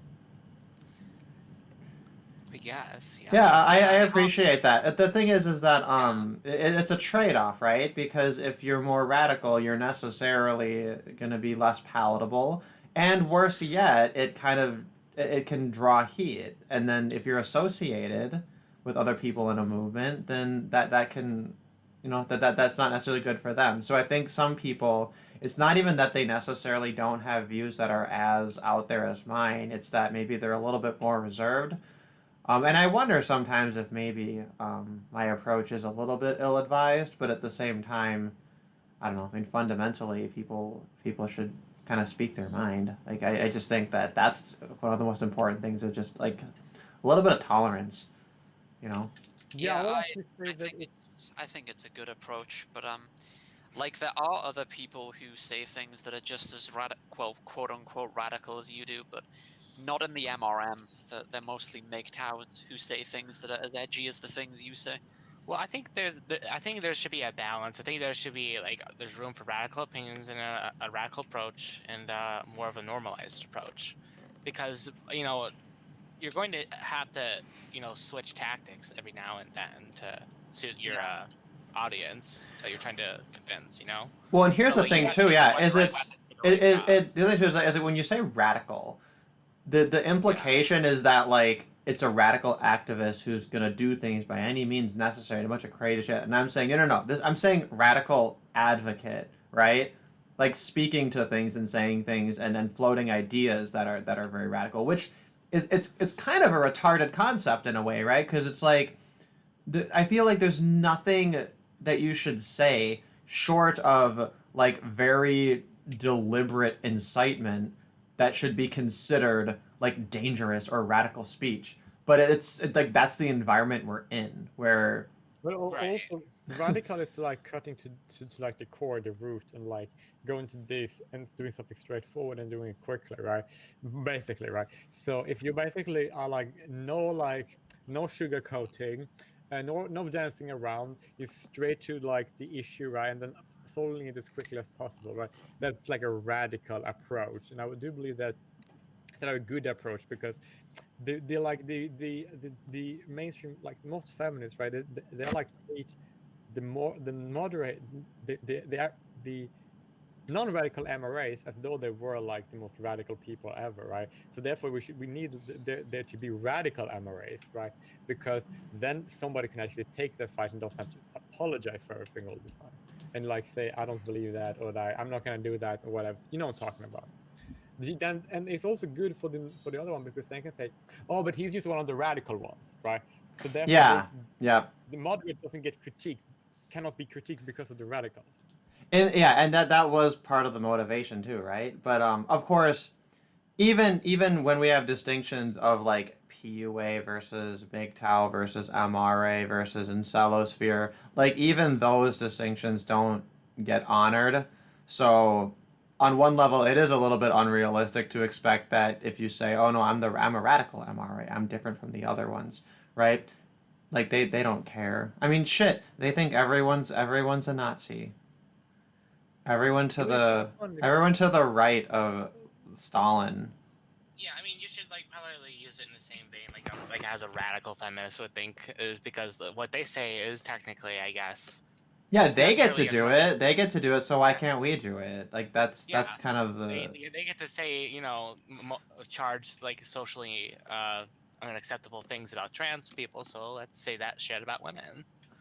well, yeah. And this You know was what I something mean? I Yeah, remember talking because to Prince about. Is I'd keep saying to him like I kind of like the turfs. I kind of like the rad femmes because Yeah, I actually understand them. I think I would yeah, it's probably appreciate them intelligible. a little Like bit more. they can be You know? wrong, but at least I like know what they're saying.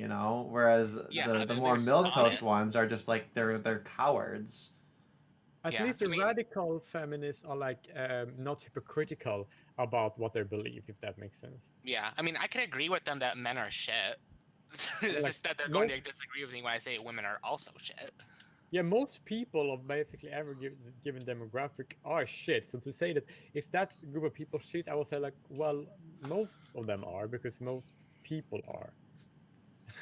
Yeah, well, this reminds me You're just actually. a I was fucking idiot. listening to somebody had interviewed Paul Elam. I think maybe like a month or so back.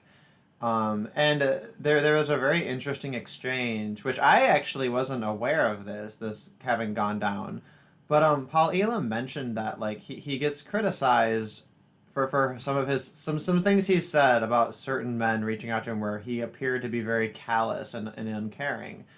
I mean, and he defended his stance, saying, we talk about these issues and we raise all of these points, and everybody ignores what we're saying. And then the moment it's their divorce, the moment they're the ones who are suicidal, the moment like they have an issue, then they come to me and say, "Hey, you need to mobilize your entire movement and everything you've been doing and put all hands on deck to help me and my thing."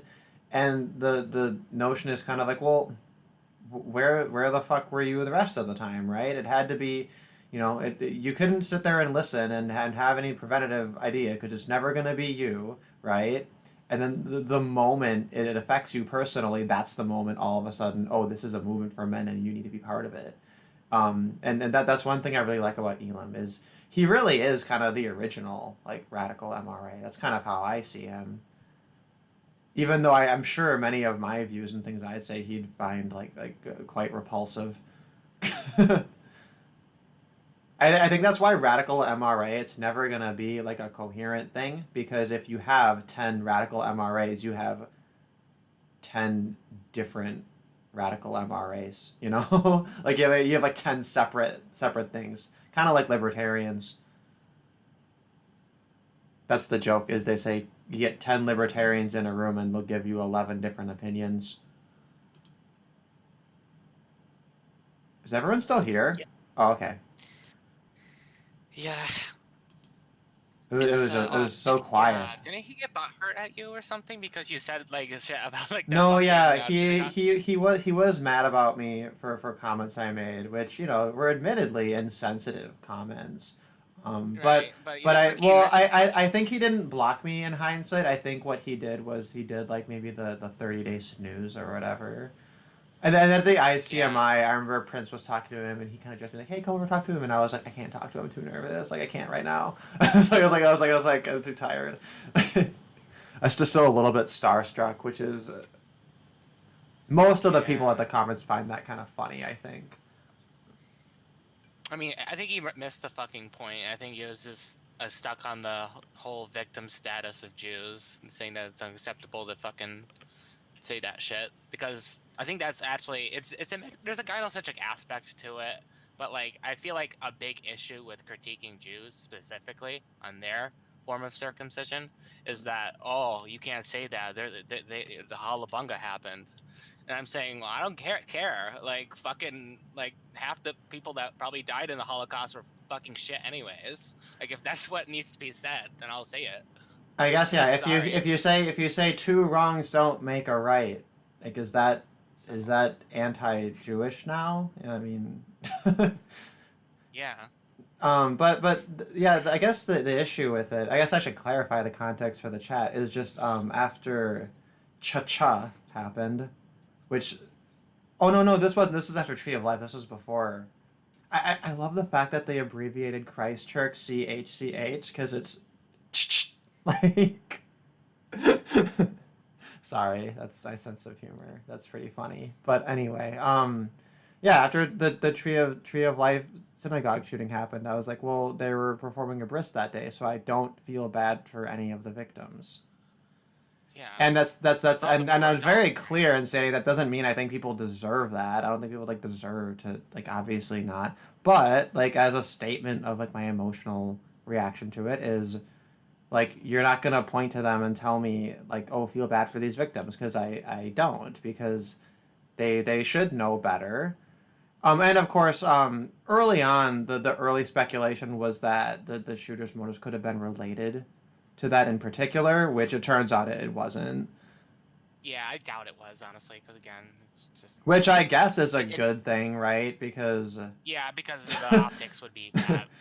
But, I mean, even I try not to care about optics too much, obviously, but no, like, I think that should be a fair question, because the whole thing is like, if people are legitimately concerned of like reducing violence, well, one way to do that is to make sure that there aren't people out there who are adding fuel to the fire through their actions, right? You can be very clear about not overgeneralizing, right? And about, like, you know, there shouldn't be things like guilt by association, and those are all good points. That's all good to remind people about.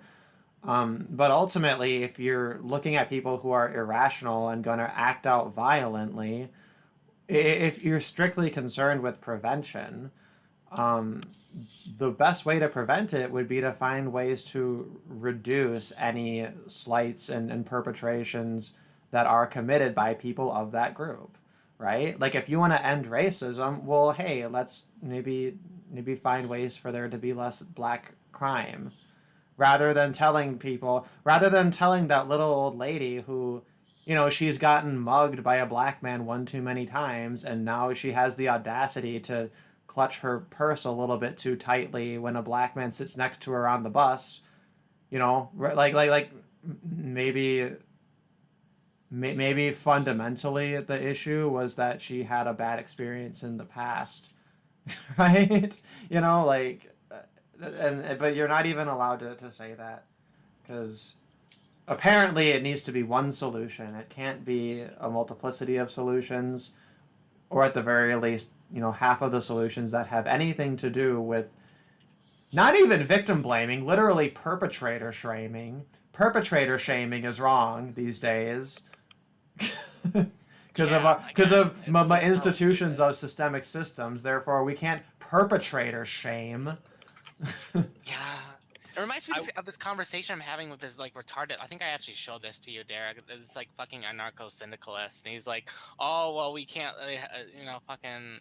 I think his anger or critique of my critique of him was that he thought that Eric Klopper, I think is his name, optics were bad or something. And I'm like, okay, well, you can't like just say it nicely with people who are just going to be dead set on literally mutilating their son. You know what Also, I I mean? would say if you've seen Eric Klopper, you know that his optics are not bad because he is very handsome. That's true. Okay, That's also but true. he makes me he keeps me from being anti-Semitic because he is a handsome boy.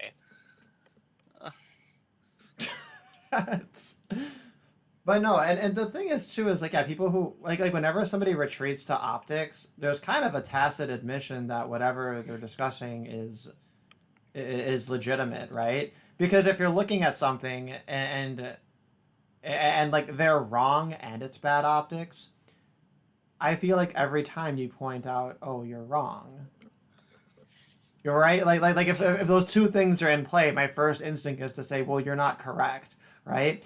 I would only go for the optics thing if I'm acknowledging first off that everything they're saying is accurate and correct. Which, okay, I know that I stray into this territory, maybe a little bit more than I should, but the theists tend to be quite Well, tolerant. gay. No, they not. I wasn't gonna say gay. I was gonna say the theists tend to be tolerant. Oh, I'm sorry, yeah. More tolerant than I am. My God, my voice is so dry right now. I don't know what I did. Excuse me. But so the theists like one thing I've noticed like is if you're arguing about something like regarding religion or faith or whatever, like you have shit like the Shroud of Turin, right? Or you have like, oh wow, I witnessed a miracle in real life and this beautiful thing happened and check out this sunset, right? Well, whenever there's something empirical, something that they can point to that's real, that says, oh look, here's God, right? They'll take it, you know what I mean? And then this whole idea of revelation has to do with like now like at this point there'll be this scientific logical validation of these things that were beforehand considered to be like intangible transcendental truths that we can't necessarily understand through reason or through evidence, right? But then anytime there's evidence in play or reason in play, they take it. And to me, the implication of that is like a supremacy of logic and reason, right? And it's the same thing with optical arguments. Whenever optical arguments are made, and it might just be that I'm not being imaginative enough. There might be a good counterexample. I just can't think of one. I haven't been able to think of one. Where you would make the optics argument even if someone is wrong, because you'd always fundamentally argue that they're wrong first. Yeah, I can't think of any example. So. Yeah, and then you have this whole culture, right, among this dissident right among red pillars or whatever, where we love to say, everyone's a snowflake, everyone's too easily triggered, and we need to all be more thick-skinned. And what I would hope, like the big thing to take away from that would be to really kind of come down hard on people who want to go all in on optics and want to go all in on these manipulations. And people who complain all the time about how their politicians are snake oil salesmen that are lying to them and manipulating them, because for how popular that view is, there seems to be precious little to show for that. There doesn't seem to be any like tangible manifestations of that wisdom, which is depressing. Yeah. I don't know, but maybe it just means that eventually maybe people just need time. By the way, I'm not saying you should do it, but I was just wondering, why don't you upload your ICMI thing as a private video for people who are like impatient? Just for proof. Oh, well, because I feel like one. Okay, so if I upload it privately, I'm sure there's people I can send it to that are perfectly trustworthy, that it won't like link. I don't know. I just feel like I Okay. don't have the right to, is the thing. Okay. Yeah. Like if it leaked, obviously that would be a bad thing, right? Yeah. But that's not even necessarily the concern. It would also just be like, let's say it's a year or two down the line and I mentioned, oh yeah, I sent it to people privately to see. Like I could imagine that kind of coming back to be like, hey, like they gave you an opportunity to do a thing and then like you didn't. I mean, I can't imagine like Mike Buchanan, he's like a pretty chill dude. I can't imagine he'd like give me much grief over it. Like they're all a fairly reasonable bunch, but Yeah. you know what? I think I could probably send you the script of it.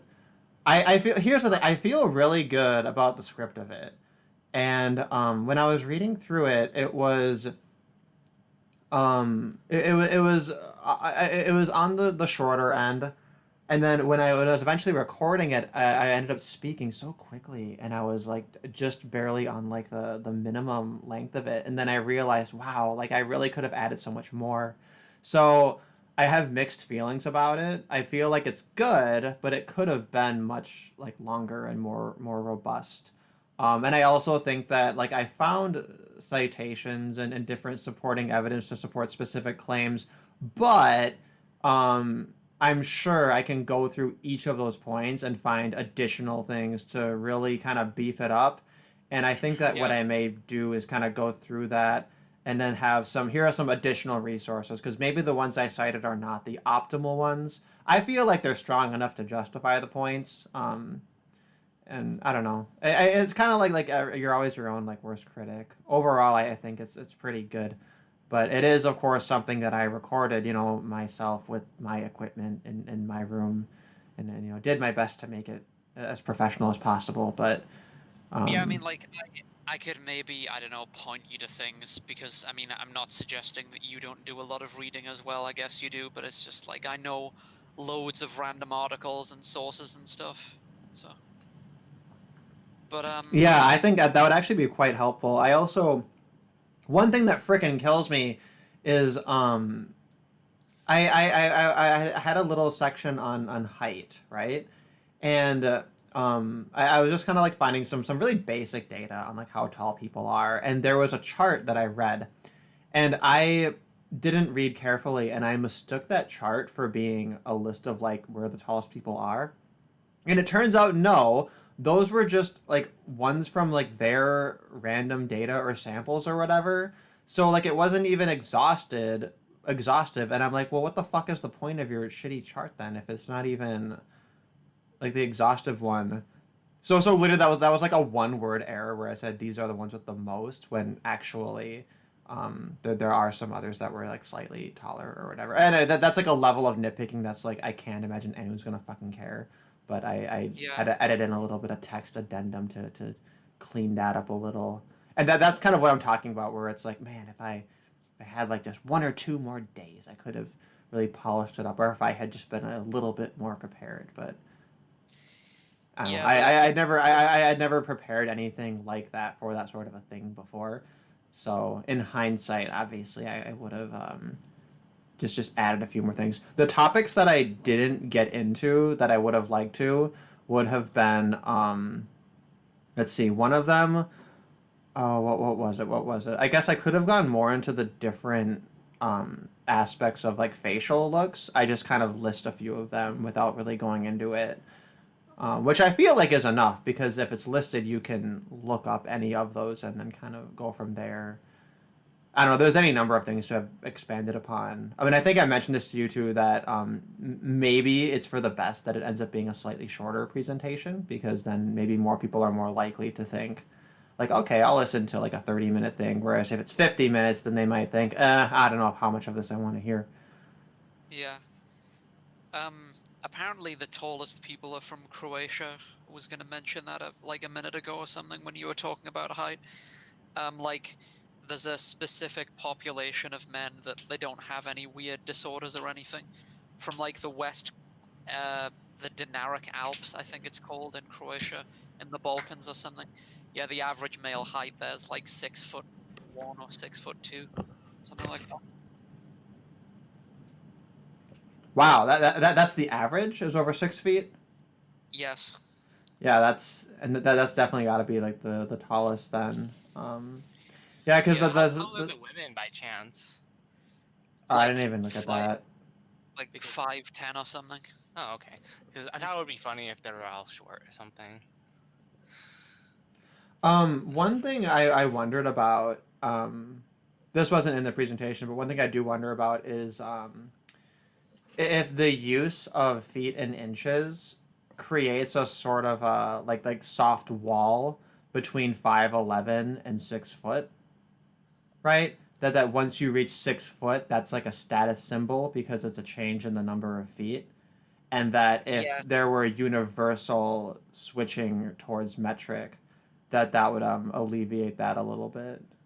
I know exactly what you're talking about actually. So the idea is that the 6 foot thing is like a yardstick that we use in the West because it's well, because we use feet and inches and because it's a nice, I guess, whole number, so we just use that as the yardstick for tall.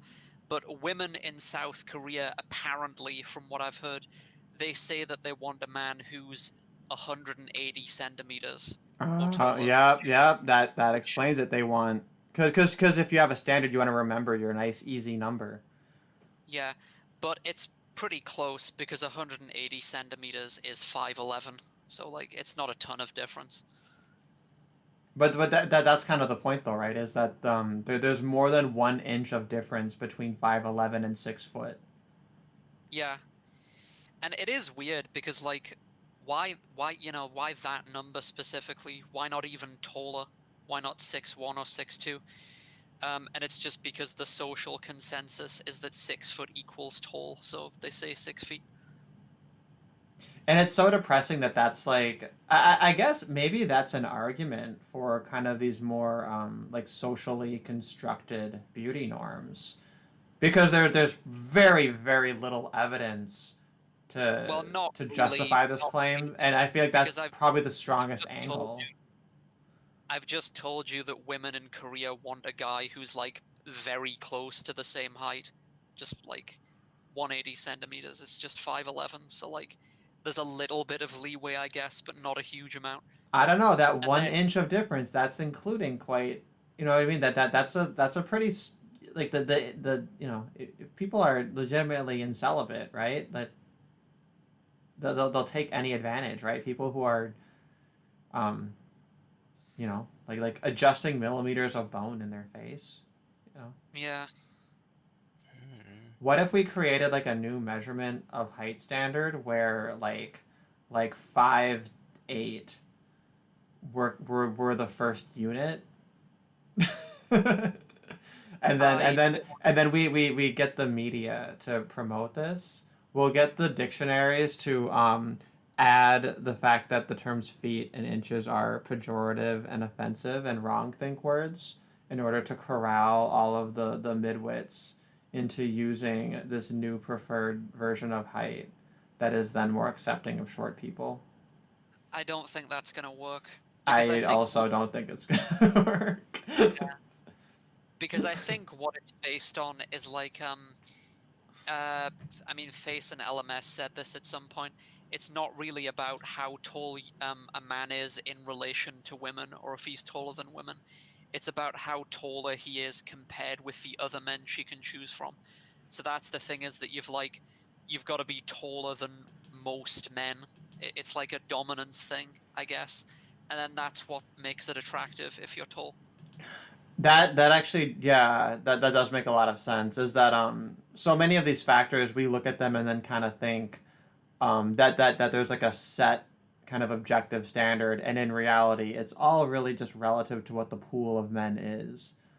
Um, So this is actually it's actually kind of funny is that there's an irony to things like looks maxing, which is that it's going to make that competition even more fierce, right? And then it's gonna make the plight of the true cell like even more um you know potent.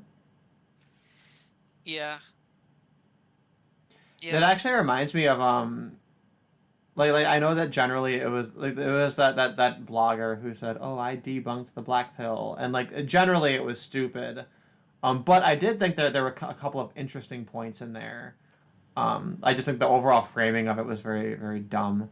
But when they mentioned that a lot of these people who want to kind of like restore the patriarchy through traditionalism and like arranged marriages and whatever, and that this is going to help solve the problem. Um, that like a lot of the things they talk about, there's things like geomaxing and things like that, that ultimately it's kind of callous, right? Because the result is that they're just creating new hierarchies of even lower level incels and doing that. So it's not even there's not even any kind of like solidarity or compassionate motivation behind it, right? They're just kind of out for themselves. yeah. Although Face would say, I mean, the somebody brought up this question in on one of his streams, like if you're a white guy and you don't see Max or whatever, Southeast Asia Max, does that make you voluntarily celibate? Like somebody brought up that question, and I think Face basically said yes. So he, I think he basically just advocates people, incels, that is, just using whatever means are available to them, including migrating, I guess. But then he has also acknowledged that like the downstream ramifications of it could be bad. Yeah, I think that that does make a lot of sense, right? Because those downstream ramifications would be that I guess it's almost like there's no limit, right, to what a man should be expected to do to be considered um to be considered like incel versus volcel, right? That like oh you should have to uproot your entire existence and go live somewhere else and do all these things. And like moving to Southeast Asia is actually all things considered probably like less of a cost and less effort for many people compared to a lot of the things that people would do to make themselves more desirable. Going to the gym, getting cosmetic surgery, um, choosing a career path in order to create to gain enough money to like offset being Asian or whatever.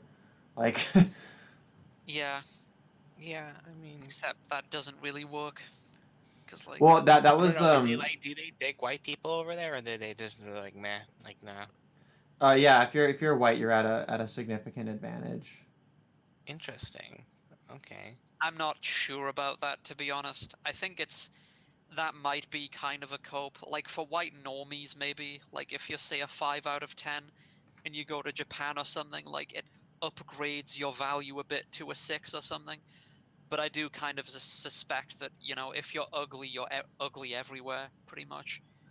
And like, the thing is that they have access to better looking expats, as well as like good looking native people, Changs. So Right. you Yeah. like, Yeah. That's all fair enough too. yeah, So again, we come back to like it all being relative. But when I was looking into that topic, like the single most like crazy piece of evidence was this study. I think it was from the University of Chicago. At the end of it, they actually have tables that they made where they control for certain factors and then quantify it in terms of how much income extra you'd have to have in order to offset that factor. And they broke it down by race and by height, and also by looks.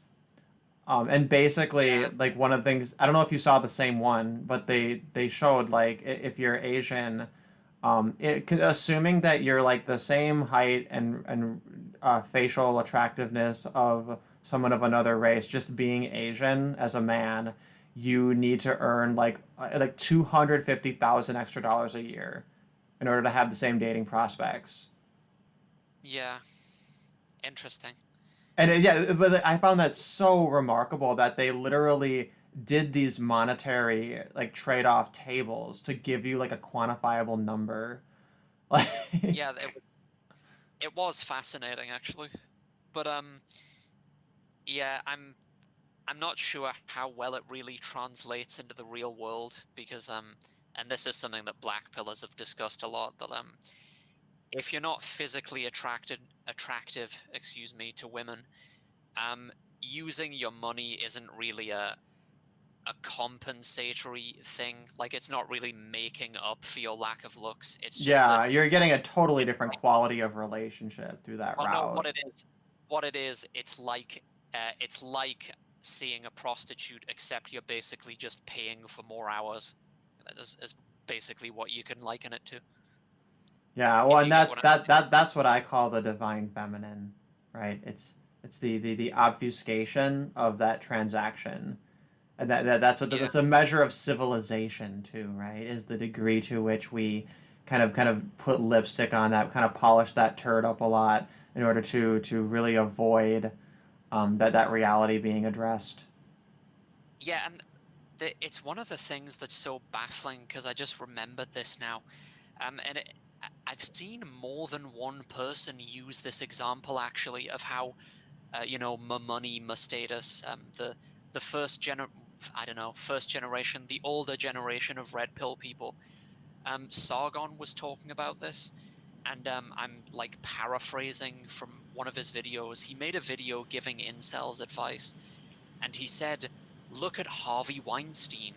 He looks like a horror. He looks very physically unattractive, basically, but women were willing to do this and that with him. Doesn't this just prove, whatever the importance of money or status or whatever?" It's like, could you really not think of a better example than that? Like a man that women, they thought he was fucking gross. Obviously, they weren't attracted to him. They just agreed to these transactional like arrangements with him of like sex to basically advance their careers. Like, that's not the same thing as actual sexual attraction. It was so funny though. Yeah, and the thing is like, I mean, when that example, that comparison is brought up, to me, the first thing that comes to mind is, how well did that work out for him, right? Yeah, But but exactly. but but but even barring that, right? Just the again, it's just the quality of that relationship and the idea that like that would be like aspirational. Like I'm sure even for Harvey Weinstein, he'd probably be happy to trade away his money and his status, to be A like Chad. to be a Chad. Yeah, exactly. Yeah. What's the is there a Jew version of Chad? Probably. Uh, Like, I don't know what you would money call monger? that. I don't No, know. no, it's gotta be like a word. It's gotta be like a name. And Like then a we give Jewish different. name, like a Hebrew or like Yeah, English would it name or be what something? like an Ezra? But Ezra, like, I feel like a lot of these Hebrew names they don't have that like impact. Yeah. It's gotta be like either one or two syllables too, and they're very long. a lot of male Hebrew names they either sound feminine, like in a weird way, or they just sound like you're an alien from another planet. I think the best one might be Eli. Maybe that's the one. That'd be Oh, like your that's cool. Jewish Chad to Eli. Yeah. Yeah. Yeah, that makes sense. But if there's one that starts with CH, I think that's better Or the because then that Levi. goes into the Chad Chang. I think it's funny that the black one ended up being Tyrone. That's Yeah. probably just because of People that get stupid upset if you fucking say Tyrone. song. Well, they get upset if you Like, say anything. They get upset if you yeah. say black people shouldn't commit crime. I got like almost in trouble in college by saying Tyrone once. And the professor got really mad at me back. This is fucking 4 years ago though. Why? Because I was making this dumb joke. No, that, no, no. oh, I mean, hope he why? gets I hope I mean, why was he upset? But all right. because there was black people in the class. I guess I don't know. He didn't want you to I upset didn't the give a black fuck. kids. That was the only reason. Yeah, He they was were just all black he women. was afraid for his safety. Yeah. He was afraid they were gonna like decide decide. I don't know. All the white people in the class, which were like not a lot. It was actually a criminal justice class for some reason. um, they laughed. So I had an experience kind of like that in college. I might have mentioned it before, but I was in like a poli-sci class, and I had mentioned, well, some people think Obama might be the Antichrist. And this black chick, like sitting near me, she turns her head at me and she goes, "Whoa!" And I'm just like she's like so offended, like she's like, "How could you say that?" And I'm just like, "What? Like he's not Jesus, like he fits the description. Like so does the Pope, you know. Like all kinds of people can be the Antichrist." no, that's Like their sorry black that king, you know? sorry that offends you, but like yeah, it turns out some people can be the Antichrist. Like you know, I'm not even religious. I don't even believe that's a real thing. I just like you know, Yeah. I but mean, no, like, it's verboten. he is called the fallen messiah for a reason. Who? Barack Obama, It's called the what Messiah? the fallen messiah. The fallen Messiah? Who calls him that? Black people Jesse Lee don't. Peterson.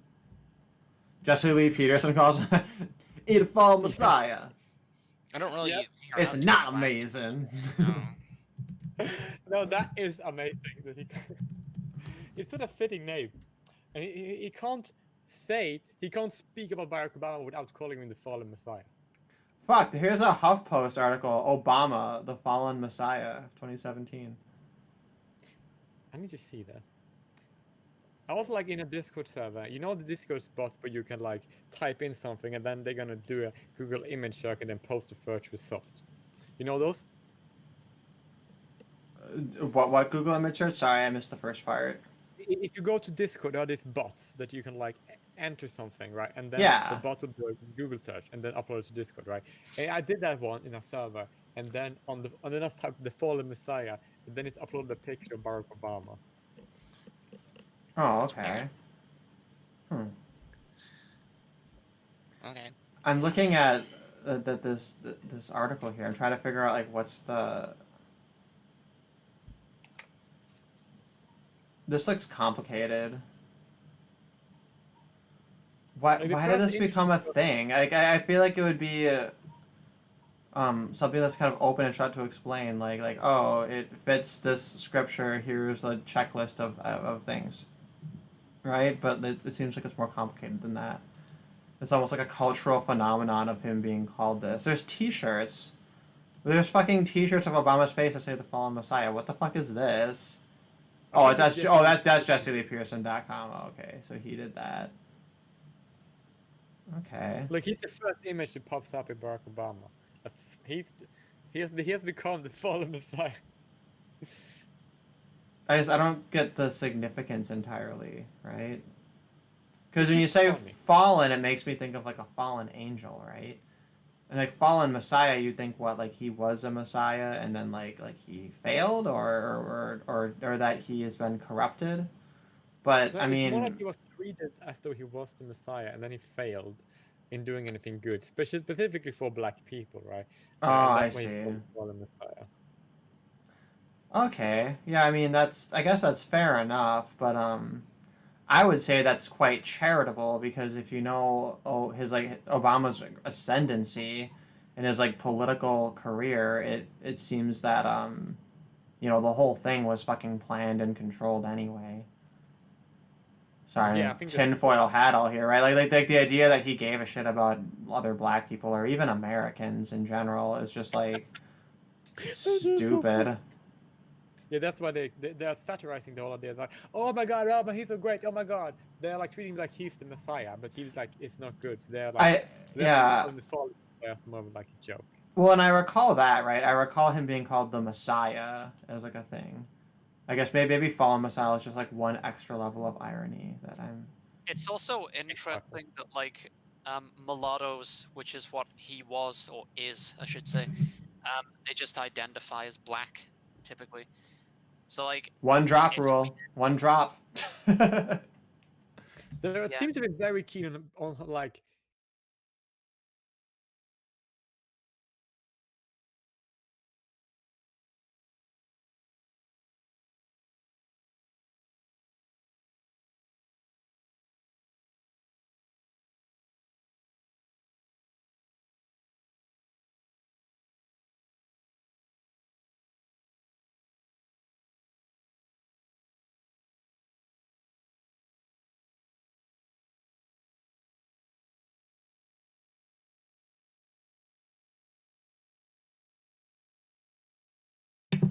or brown haired and like really, really pale, like more like basically this pale. One of her a mulatto's kid was this pale, and another black chick, her kid, was like like basically like Derek, so pale he was, right? And his mother was like completely black. My new picture is like ridiculously pale. I don't know how I did it. I Really, don't my think I'm point. as pale He in was real so life. pale like her kid, even though his mother was black. It was And- probably the lighting. Yeah, well, I took it with my good phone, and I felt pretty good about it. I think it's a good, whatever. Something interesting seems to happen with Happas in my experience, which is that they tend to just look Asian, usually. But I think I know why you think mulattoes and Eurasians, I should say, look more like black or Asian, right? I think the reason why is because you live like in a place where the majority of people look European. Not Derek, but and probably not me before. But if you do that, then you're probably gonna notice the part that you don't recognize, right? And because I lived in Africa for so long, right, and because I'm so known to see like faces of like black Africans, right, and because most black people outside of Africa are usually not 100% genetically black, right? So I actually think that what people consider to be black, right, looking, is not, according to my experience, considered to be black, right? So if I see someone like Beyonce, right, then I would say like I wouldn't like think that she looked more black than European because the full-blood black Africans don't really look a bit different than, for example, black Americans and black Caribbeans. Yeah. So that's because most mulattoes that people see, right, they think they look more black because the black people they are used to see aren't usually fully black, while I'm used to see black people being fully black. So when I see someone who is part black, I'm very easy to see that they are not completely black. I think for me it might be the same thing with Asians and Hapas, because I'm used to seeing mostly Asian people around here. So if somebody's Hapa, you can kind of tell. But I guess, but then again, I guess maybe I'm not sure how often. I'm just assuming somebody is all Asian when they might not be. So I don't know, and I don't really have to ask, 'cause that's rude. Yeah, I'm guessing, but you get where I'm coming from. Like because we're exposed to blacks and Asians at a far higher degree, that means that we kind of like can't tell if someone isn't completely Asian or completely black more than the average Westerner would be able to, if that makes sense. Yeah, makes sense. I think so. Are you busy with something, Derek? Huh? No, I edited a Facebook comment. Yeah, I just noticed that. But Interesting. I'm wondering if I'm just kind of like looking through my tabs here to see if there's anything interesting to talk about, but I just like don't. I'm not feeling any of these articles right now. I don't know. I'm trying to think No, of what I else. think Oh, you know what else I wanted to talk about a little bit? I was actually gonna make a video about this one too. You guys hear about the whole Perseus and Medusa statue? No. No. Oh yeah, I saw that. That's like at the NYC fucking. Hold on. I think it's in Yeah, I know what you're talking Pittsburgh, about. if I remember correctly, but where it is isn't fucking relevant, right? But basically, this like feminist sculptor recreated this Medusa statue, and instead of Perseus beheading Medusa, Medusa has now beheaded Perseus, right? And it's a feminist statement, right? Because so there's multiple different stories, right? And the thing is like so this statue is actually old. I remember seeing this like a while ago. It's just recently that it's been like erected in a public place, which appropriately right across the street from a fucking courthouse, which I think ironically does send an appropriate message. The message being that if you're a man there's and a their woman truth. accuses you, the court is going to do Cut whatever off your head. she says. Yeah, gonna cut off your fucking head because fuck you. Should have thought about that before you rolled a male character, bigot. But so the reason feminists latch onto this, there's a long history behind it.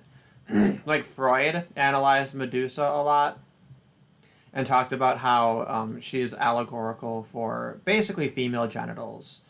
And he like thought that the fascination with Medusa had to do with boys being exposed to the nudity of their moms, and there's a sense of like obviously most males like they find the female form like erotic, right? But then it's their mother, so there's a sense of like revulsion. They're kind of taken aback by it. So there's this idea that you gaze directly into that, and it turns you to stone, right? It's a bad thing. It's forbidden. And I suppose you could read into that when men look at female genitals, it makes them hard, right? So there's a number of ways to look at it that sort of could explain why there's this fascination with Medusa as like a character in mythology, or that it's like serving some kind of an itch that way, which obviously a lot of this is highly speculative. But anyway, so that's part of it. That's like the whole kind of Freudian analysis. Then feminists kind of come along and they look at the story, and it's only in one version of it where there's this backstory where they say what happened is Medusa was in the temple of Athena. I don't know if she was a priestess of Athena at the time, but eventually she does become a priestess of Athena. But inside of the temple of Athena, she's raped by, I think Poseidon. I think Poseidon rapes her. And when Athena finds out about this, she is very angry. So she punishes Medusa by turning her into a horrible monster, which we all know, she has the snakes for hair, and she's like a gorgon, right? So she can turn people to stone by looking at them. Or anyone who gazes upon her, right, is turned to stone.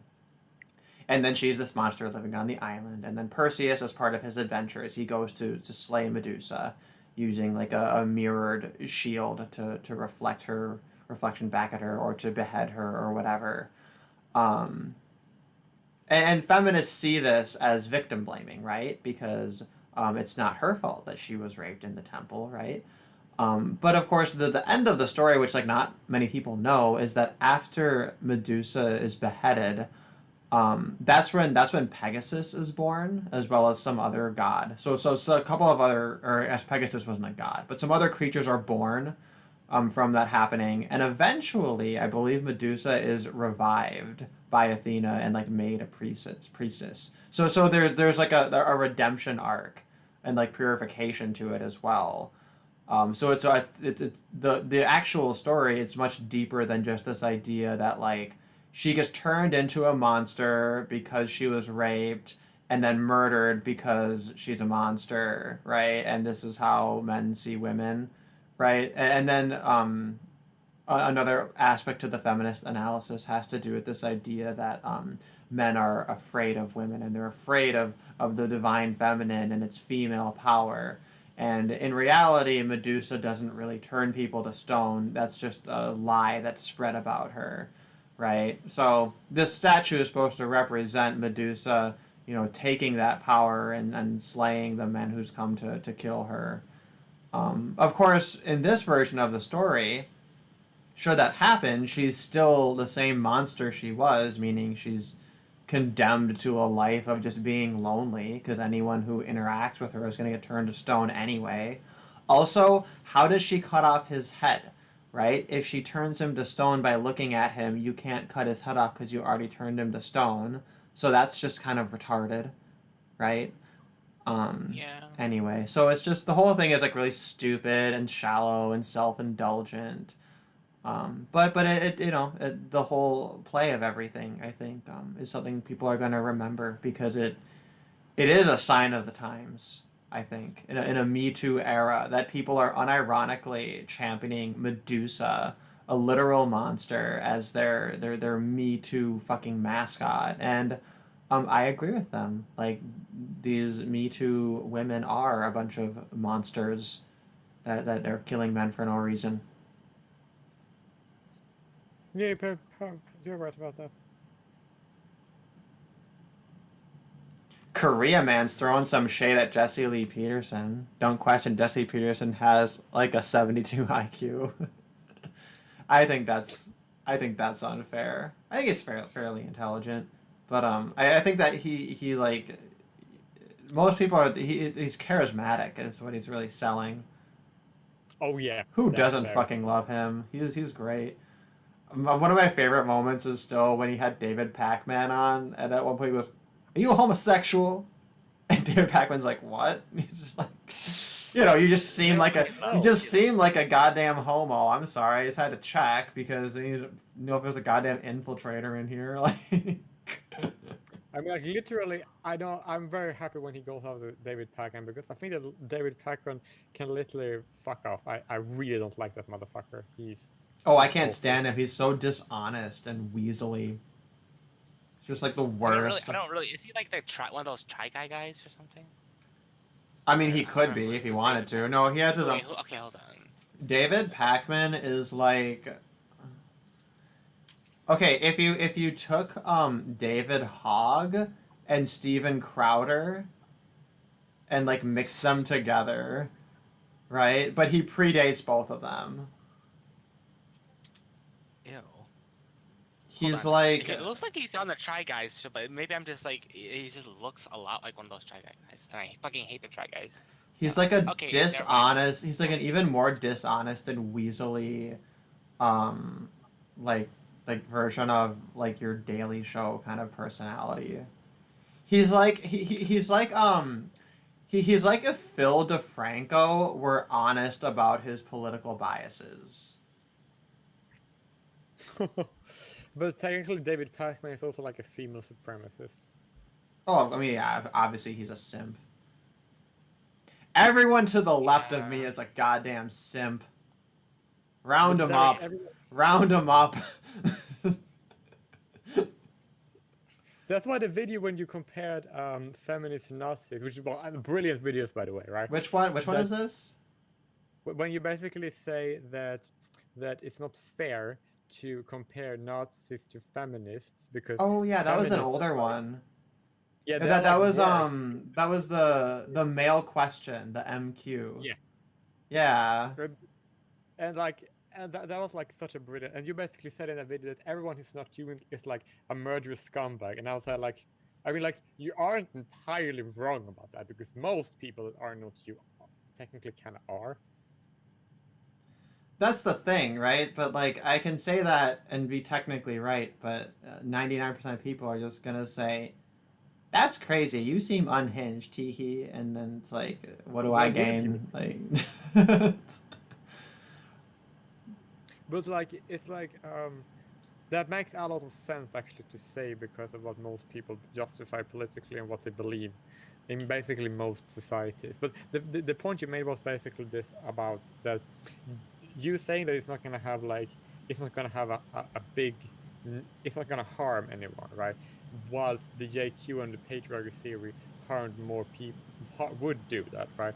While patriarchy theory harmed way more people than like the Nazis could ever fucking dream. that's the thing, yeah. Like and it's the measure of dehumanization, right? Because obviously we never had like Lady Hitler out here literally murdering all the men, right? So any because of that the standard's dehumanization, which you ask someone, are you in favor of dehumanizing people? And generally speaking, people say no. Of course, I don't want to dehumanize anyone. Particularly the very very sensitive people who are into social justice, right? They don't dehumanize anyone, right? But yeah, there is a little bit of an issue of what's it? It's Godwin's law, right? Of like it is literally a Godwin's law argument, which I think that's fine. I think every comparison should be on the table. I mean, it's out there, right? It's unavoidable. You can't have a political conversation without being compared to Hitler these days. So, and everybody else they want to be above that, and I'm like, well, fuck it. Let's just all be Hitler, I guess. And we're gonna see who's the most Hitlerian, and that's who loses, I guess. If that's our moral compass these days. But actually, comparing feminists might not really be fair to Nazis, though. And you proved why. Yeah. Oh, and Alejandro mentioned in the chat that depending on the source, she's not raped. And yeah, that I mentioned that, but I probably didn't emphasize that enough. Most of the sources don't even include Medusa being raped in the story. So this whole feminist narrative of her being victim blamed is like, it's based on. I mean, obviously it's not true. It's not obviously the whole thing's a fucking myth. There's not a literal fucking snake woman monster gorgon that existed, right? Anyway. I thought you were just gonna say it's cringe or something and leave it at that. It's just That is the cringe. feminist. Yeah. It's just cringe, bro.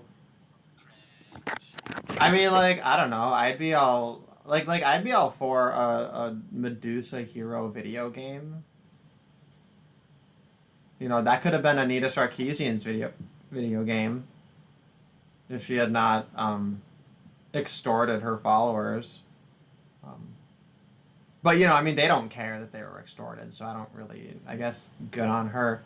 I guess you can get away with extortion as long as the people that you just like steal money from will have too much pride to admit that they were scammed. Yeah, and also like if they're idiots that like and like she it's a Ponzi scheme, like, but at least like if she does it voluntarily, the government with taxation they used to do it with force, so you know that's worse, obviously. Yeah, exactly. That's a classic comparison. Is compare like Social Security to a Ponzi scheme. Ponzi scheme's looking pretty, pretty noble. Like, why have you given me all these ideas? It's kind of fun in a way. Well, to be fair, a lot of it's just kind of been said, but I think can't be stated enough times.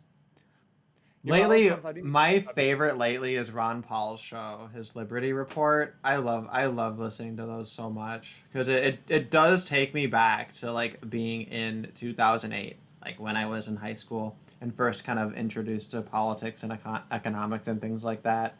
And like to go back and to hear him talk and to be like, wow, like this dude is still kind of out there, you know, saying what he's saying and doing his thing.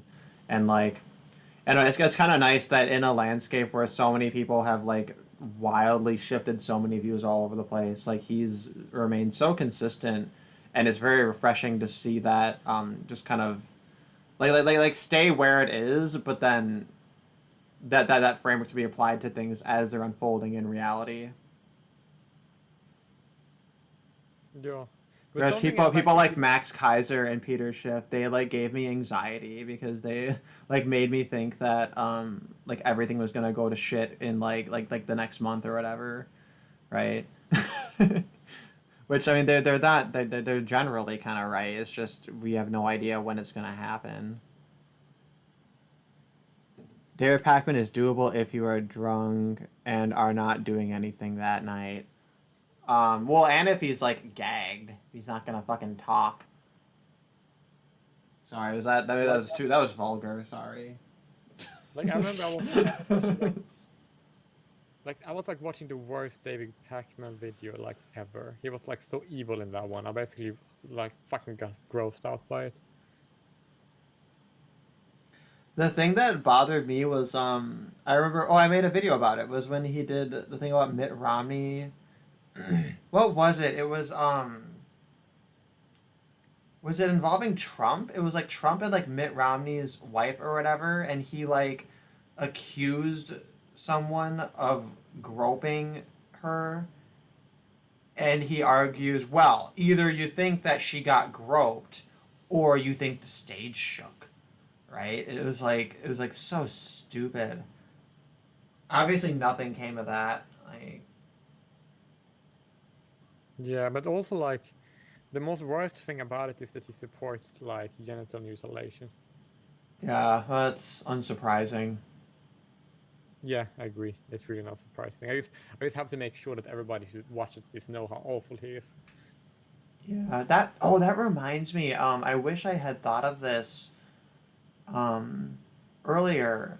Because when Mike Buchanan was looking for speakers for ICMI, it didn't occur to me immediately to have the person who makes the what's it called Manhood to have them talk to each other, It did occur to me to because Mike kind of mentioned he mentioned sex robots, which this is another thing is the distinction between a love doll and a sex robot.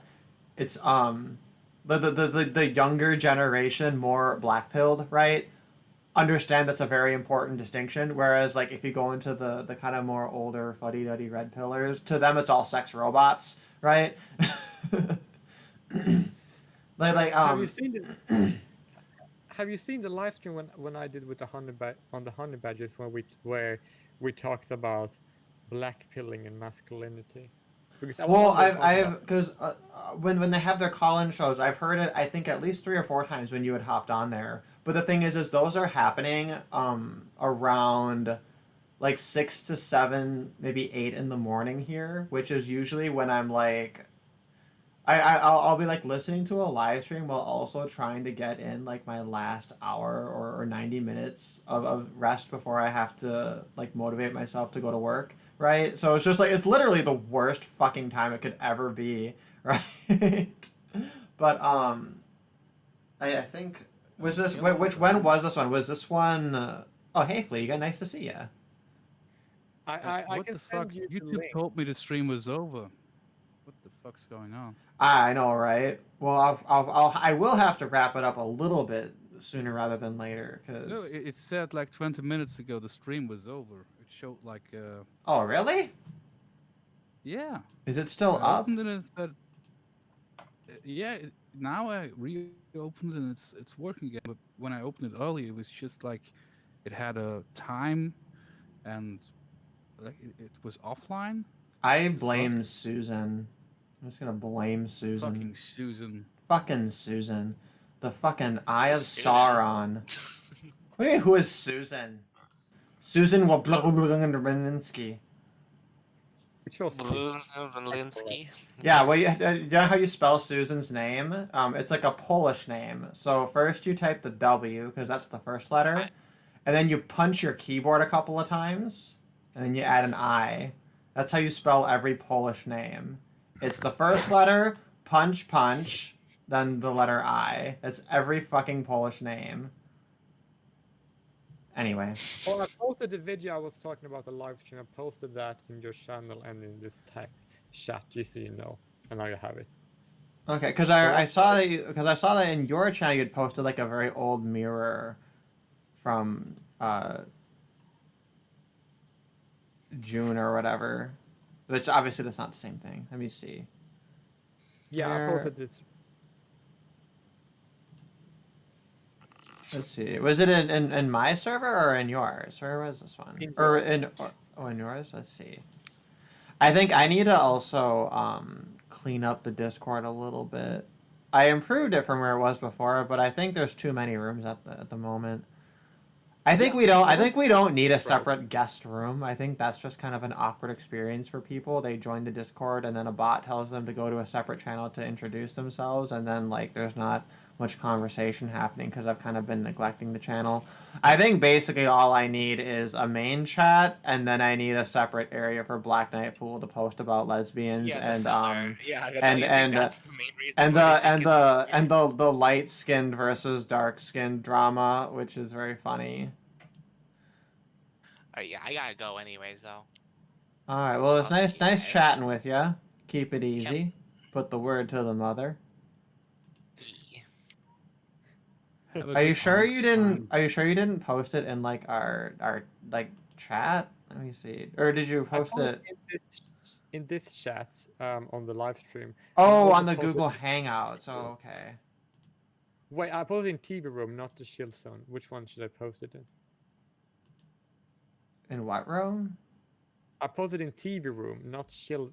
Oh no, Somebody that's saying- for bots. Only bots post in the TV room. Oh, now I have it in the Shield Zone. Here you go.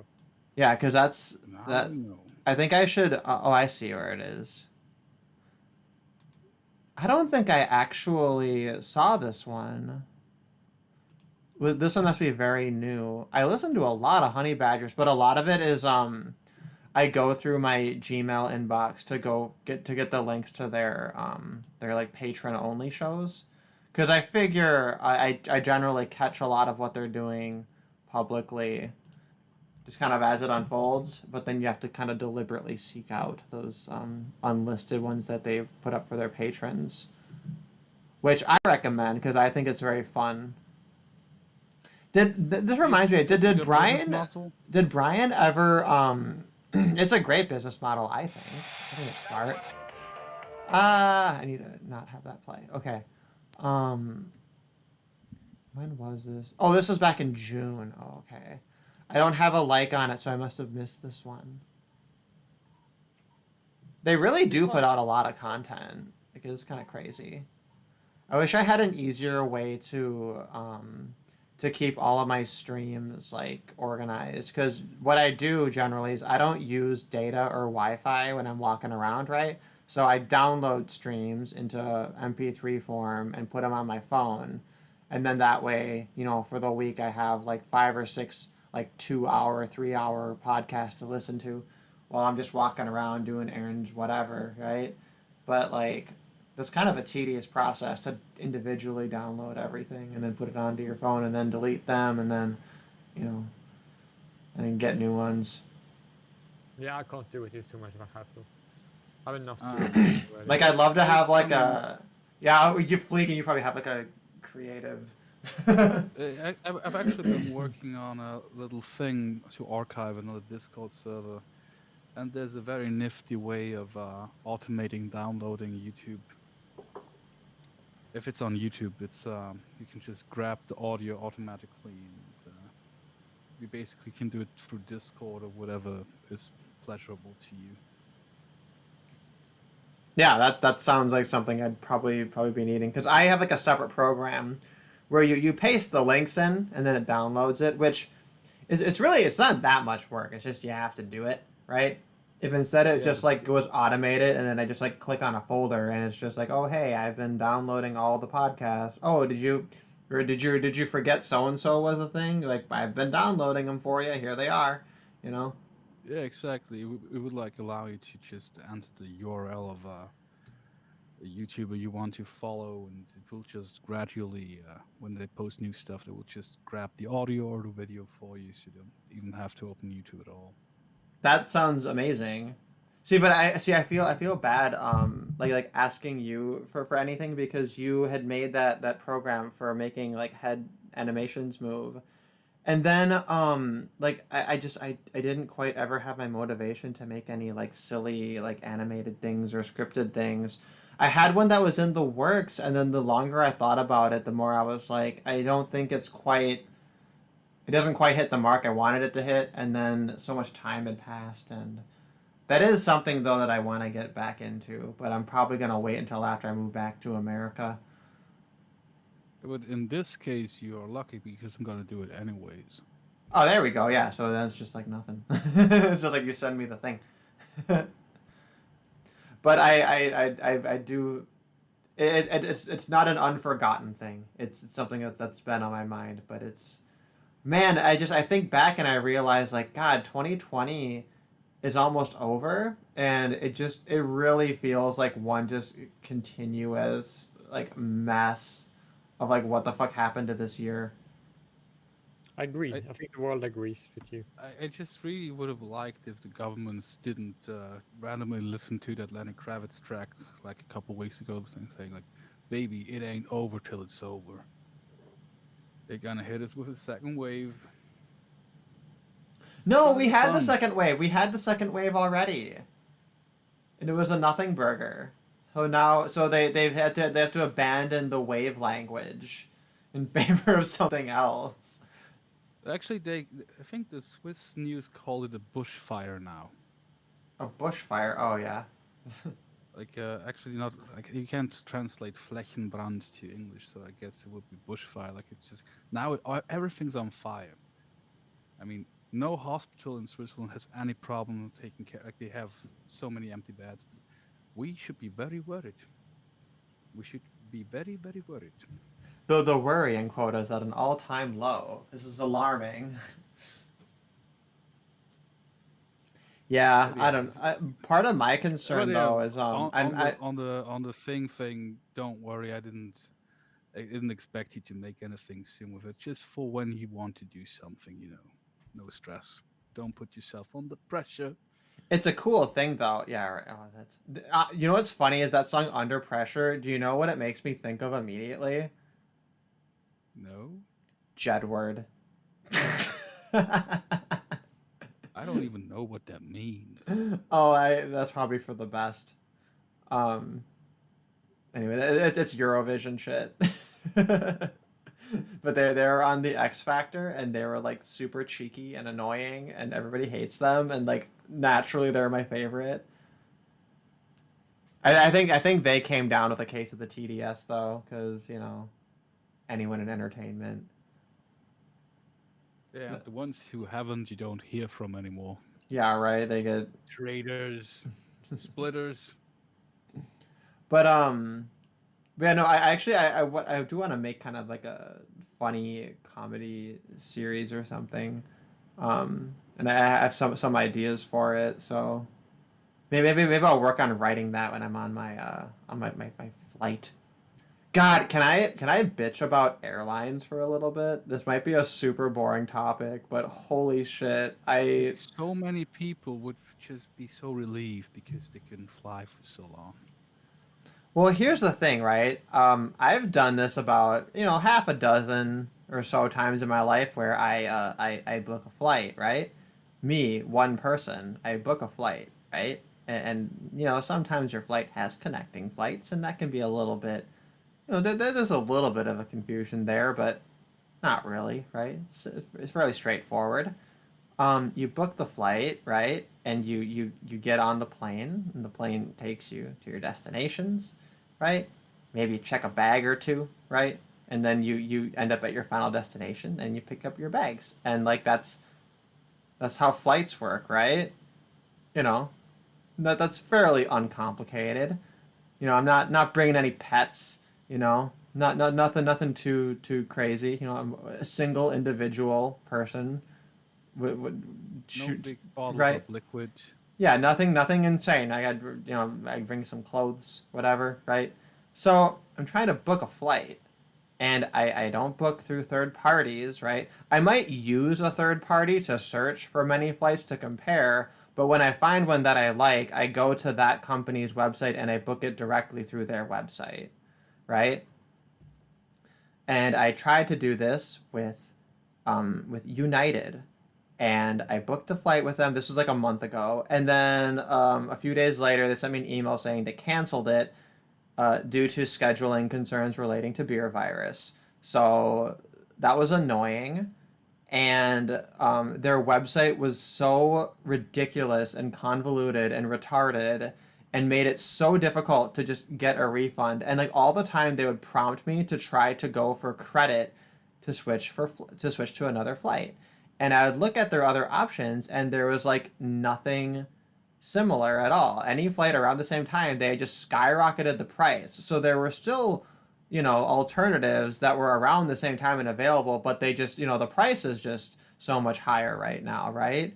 So like they're literally trying to extort hundreds of dollars out of me or to like make me wait a week or something gay. And the whole process was so complicated and annoying that I just told them, "Fuck you, give me back my money. Like, give me back my money right now. You know, you can't just like this is fucking so dumb that you can just cancel a flight unilaterally for reasons that literally aren't even related to my flight. If your schedule changes to some events, cancel those flights. Like mine is booked out like 30 fucking days later. I don't understand why that would even be affected. That doesn't make any sense to me. But maybe I'm just dumb. Whatever. So I decided like, nope, fuck that company. I'm just not gonna deal with that company, right? And there's plenty of other airlines, so I'm gonna choose another one. So I choose another one. I find another flight. I'm like, okay, this looks fine. They say, oh hey, if you upgrade to the economy plus, you get 2 checked bags. And I'm like, well, you know, this is like another couple $100, but you know, for a fairly long flight, and if I get an extra free checked bag, then I'm bringing like some extra stuff a long way. So you know, I guess that's value, right? You know, it's not. You know, it's not exactly thrifty, but I've never ridden anything but economy, so I figure maybe I'll treat myself, right? I'll try to do this one. So I book that, right? And then they don't send me an email confirmation. So I messaged their customer service saying, hey, I booked a flight, but you didn't send me an email confirmation. And I don't have basic information about it because I didn't think to screenshot it because your screen literally said we emailed you, and the email never came. So then they're like, oh, you booked it through a third party, and I'm like, I didn't. That was on your website. Like if it was booked through a third party, I need you to tell me what third party that is, right? Because that doesn't make any sense. And if that wasn't the case, you need to like tell your agent to not like lie to me, basically. So I'm like going like How full can it be a Karen. third party if it's My on their website? It's like- exactly, my hair is just getting bigger and bigger, right? I'm like evolving into Mecha Karen as this is going on. So the second agent I message, right?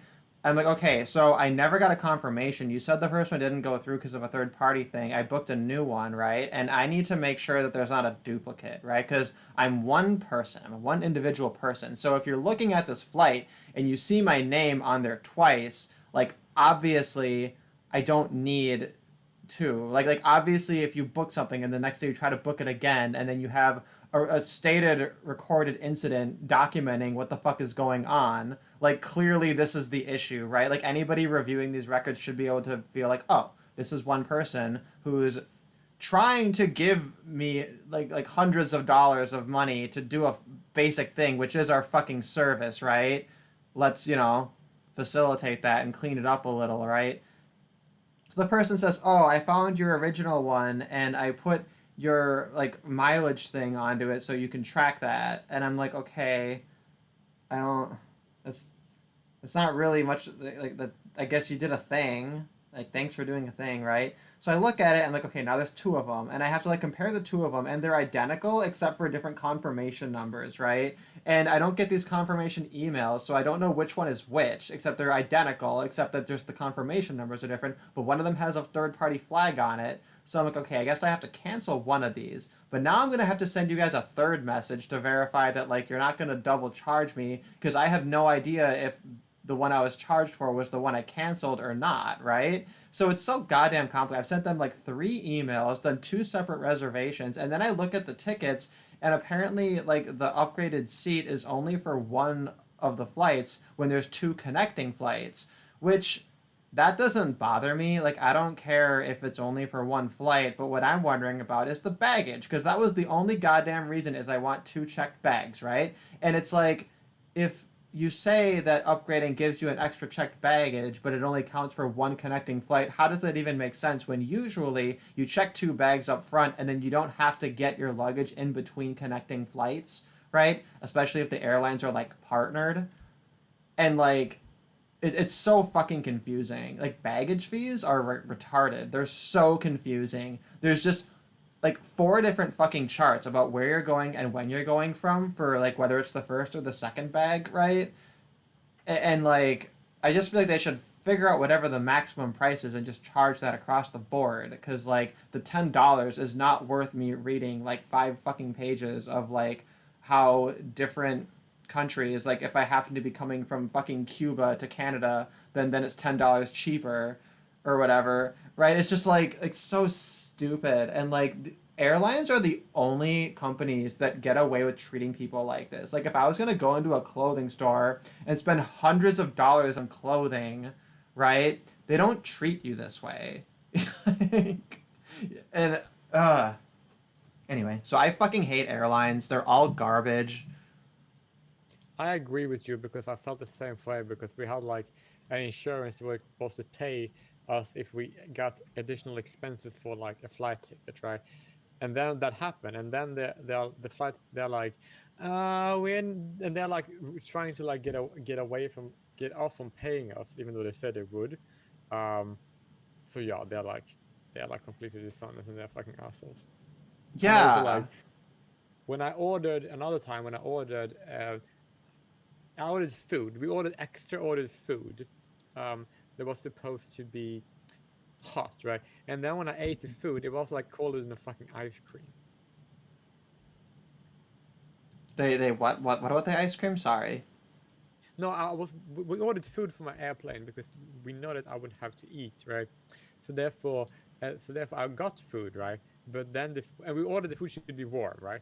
But then when I got the food, it was ice cold. It was like eating an ice cream. That's how cold the food was. Oh jeez.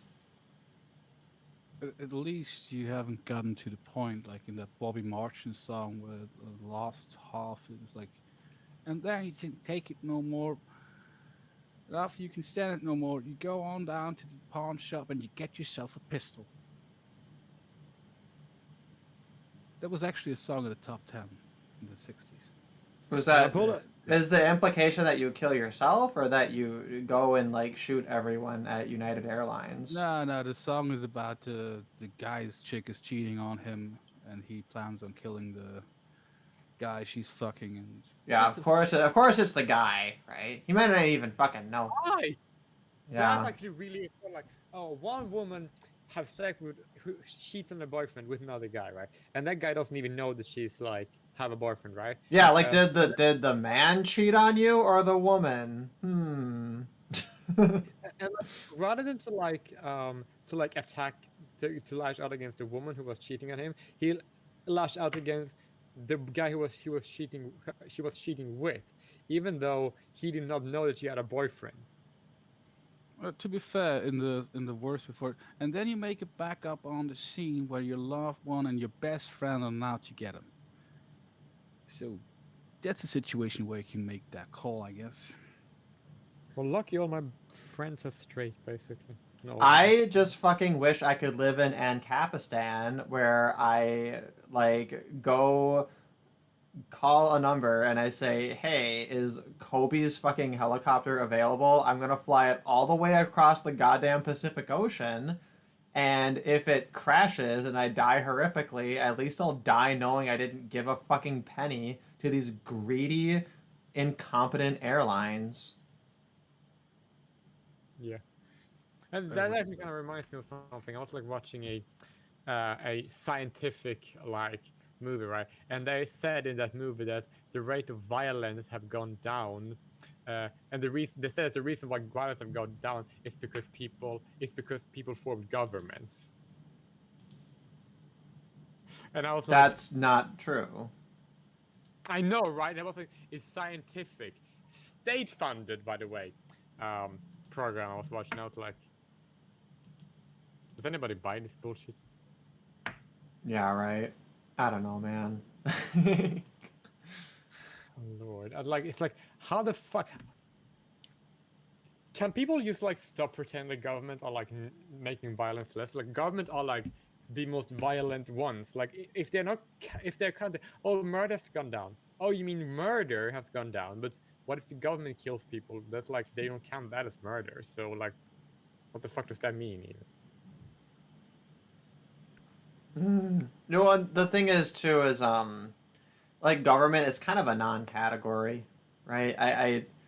I wonder if that's one thing that like it's tricky because on one side of it you have people arguing you can create law without the state, and I'm totally on board with that. The problem is that you have to like unpack so much particular ways that people define words, right? And then so then you could say, okay, you can have government without the state, basically, is what you're saying.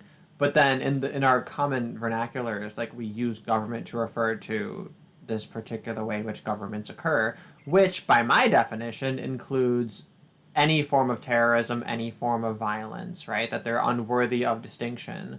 So there's sort of like two different approaches where government's being defined simultaneously too narrowly and too broadly. Makes I sense. think there's an easy way to get around like the optics issue of talking about abolishing government or whatever. Instead of saying that, just say privatize government instead of abolish the government, which means the same thing. But Yeah, that's a good idea actually. That's a pretty clever way of putting it, I think. yeah, and it Of won't course raise it as many well eyebrows. it'll raise eyebrows, right? It'll raise half the eyebrows, right? Yeah. But yeah, less so than trying to like do this dance. I mean, the other approach I guess I would try is like you let people define their terms and then you kind of work with their terms in their framework. Usually when you argue with people it's who are one-on-one. retarded, their terms are usually so fucking the terms are like so ridiculous that they are inconsistent. So you can't really use them even if you're arguing on their own terms.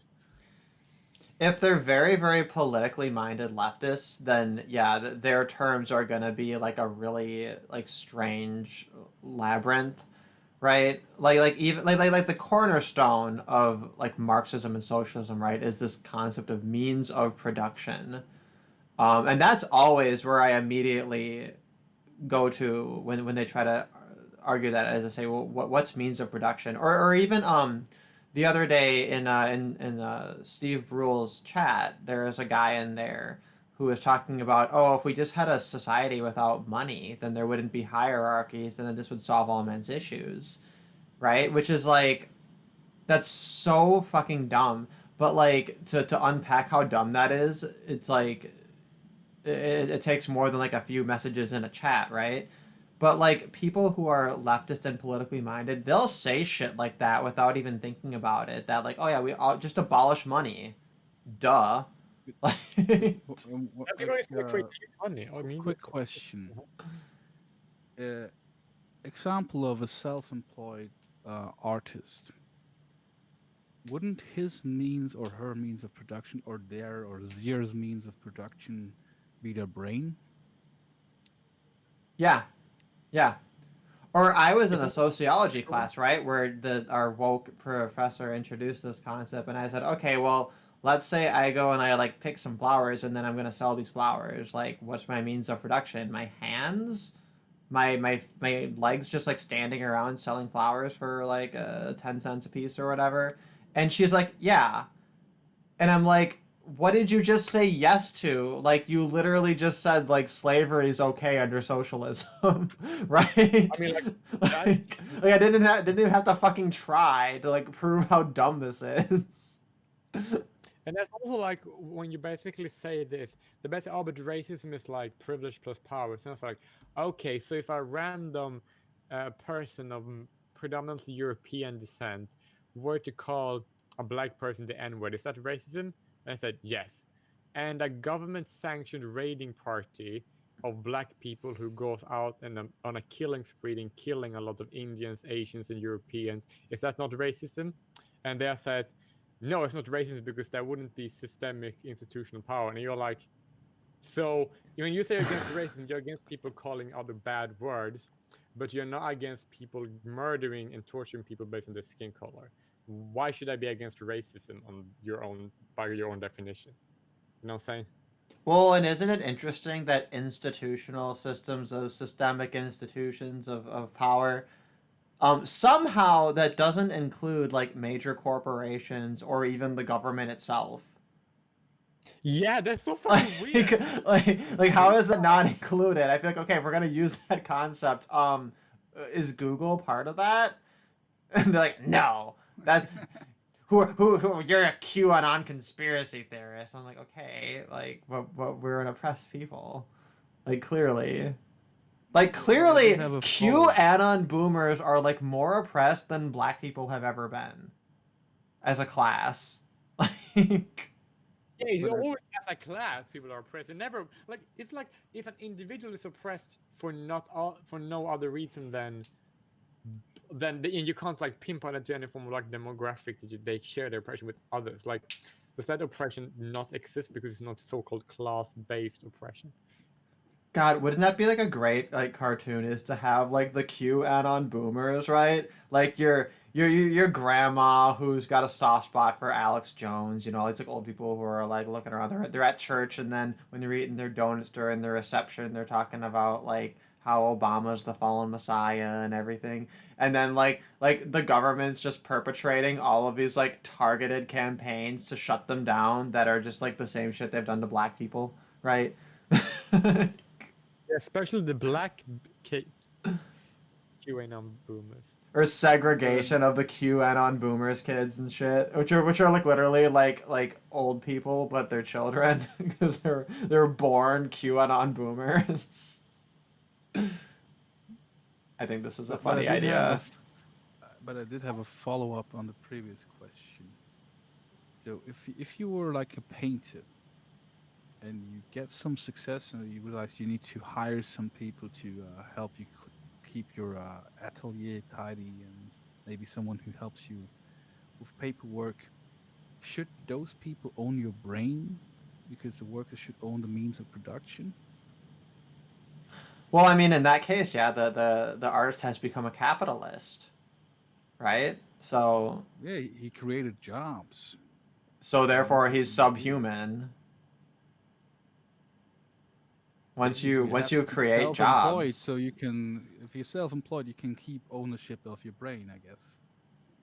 But unless you hire people, then fuck you capitalist dirty bastard. well, and do you guys remember this was I guess over a year ago at this point when there was that guy like Deadhead Animations or whatever. I was looking at his video um about prostitution, right? And his like anarcho-communist bullshit, and it basically boiled down to like if you want to be a prostitute in his ideal society, you have to join the hooker union, right? And I'm sitting here like literally so libertarians who just say people want to have voluntary arrangements, that's up to them, right? We're seen as these like awful like oppressive capitalistic people who are not being responsible, and the responsible way to do that is to have a fucking hooker union in a society where they're not even able to have currency, right?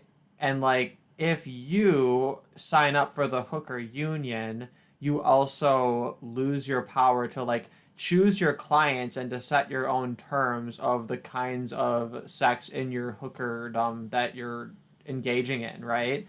Which is like it was like fucking insane. Like if you agree to be a sex worker, you agree to like everything.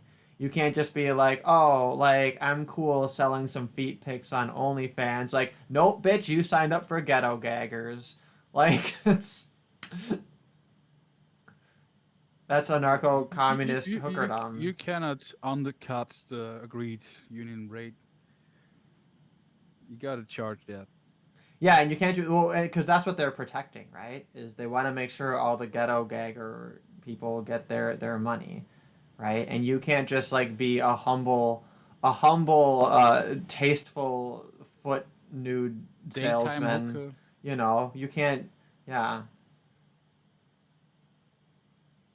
Anyway, that's Damn, just I really because want to know the because context of it's why this totally person said that. it's so, it's that's so it's out there.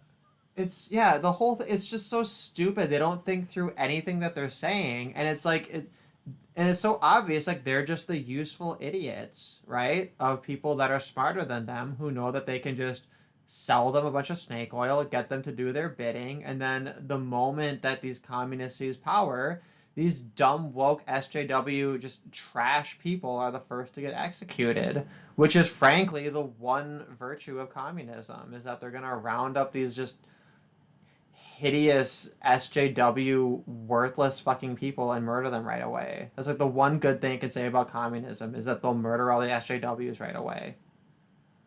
But Bazmanov said that in like the 70s and 80s. I'm not sure if that's still gonna happen. The what in the 70s and 80s? Yuri Bazmanov. Oh, Yuri Bazmanov? You never I'm heard not- of the dude? I think I've heard the name, but I need to I'm kind of retarded. As a great man once said, I'm kind of retarded.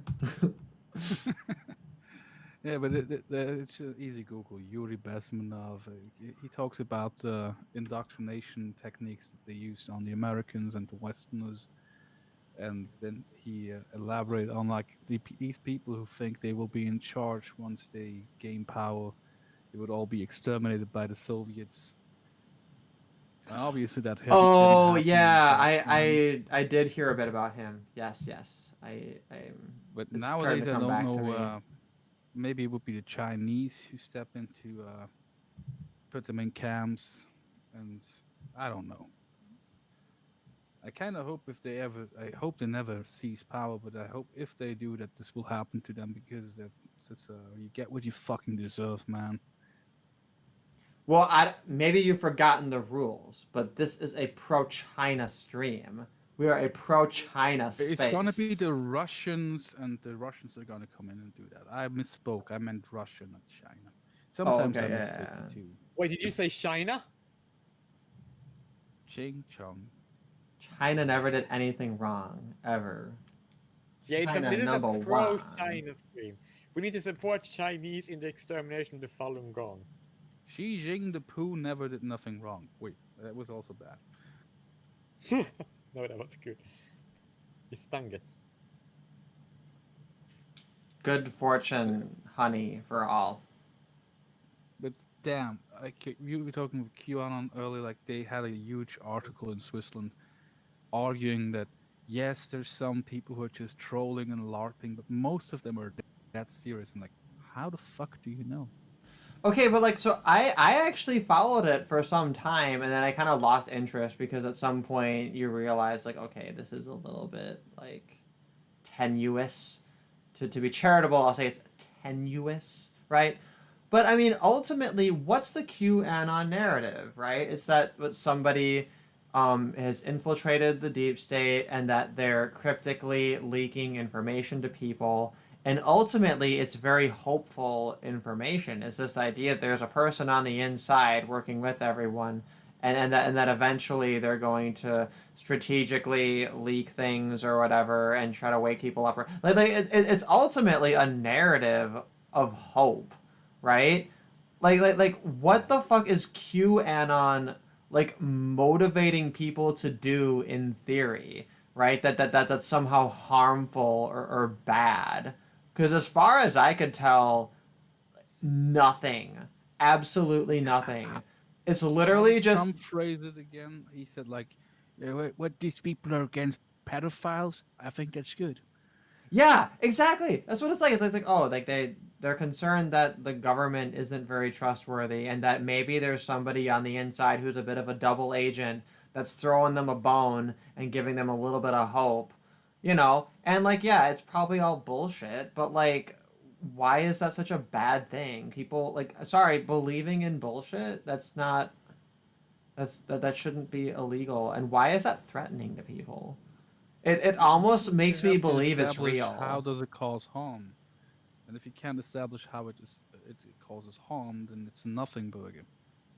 Well, because I remember back in like 2018, I think it was like H.A. Goodman and I think also Styx. They had kind of come out like against QAnon, and I was actually quite critical of both of them at the time. I thought like I don't think that you guys take this seriously enough, and I think that maybe there is some merit to it, and you guys aren't really thinking about it because.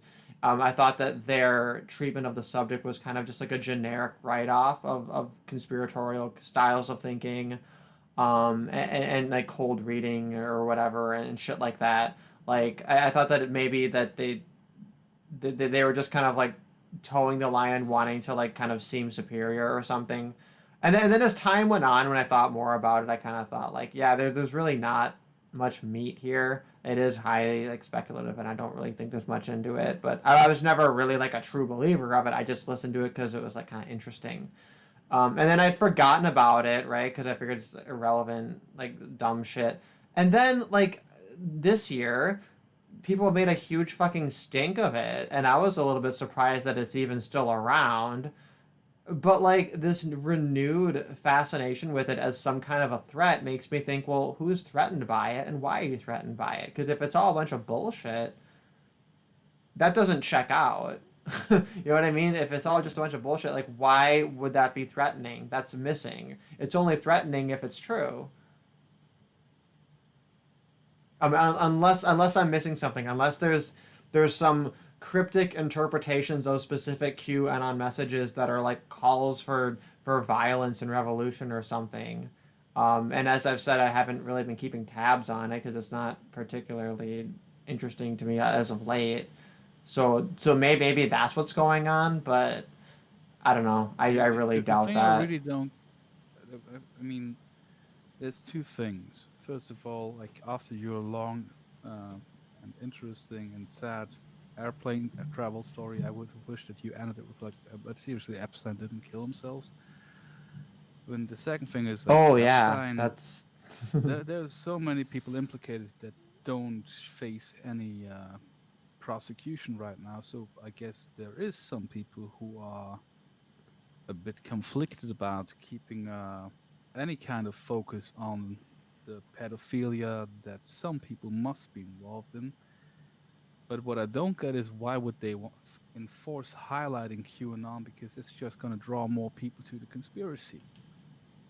The right move would be to just stop talking about it. Yeah, just let it be irrelevant grandma boomer shit, you know, because that was the character of it, and then the popular like zeitgeist, right? Is that it was just this thing for old people who are a little bit offish, and people were kind of willing to live with that, and now it's become something quite different.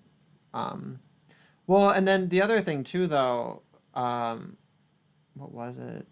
Oh, I think probably the motivation behind drawing attention to it is that maybe they want to bait people into defending it and associating with it, right? And so they can more easily identify those people who might be dissident. You know, let 1,000 flowers bloom, right? That sort of a strategy.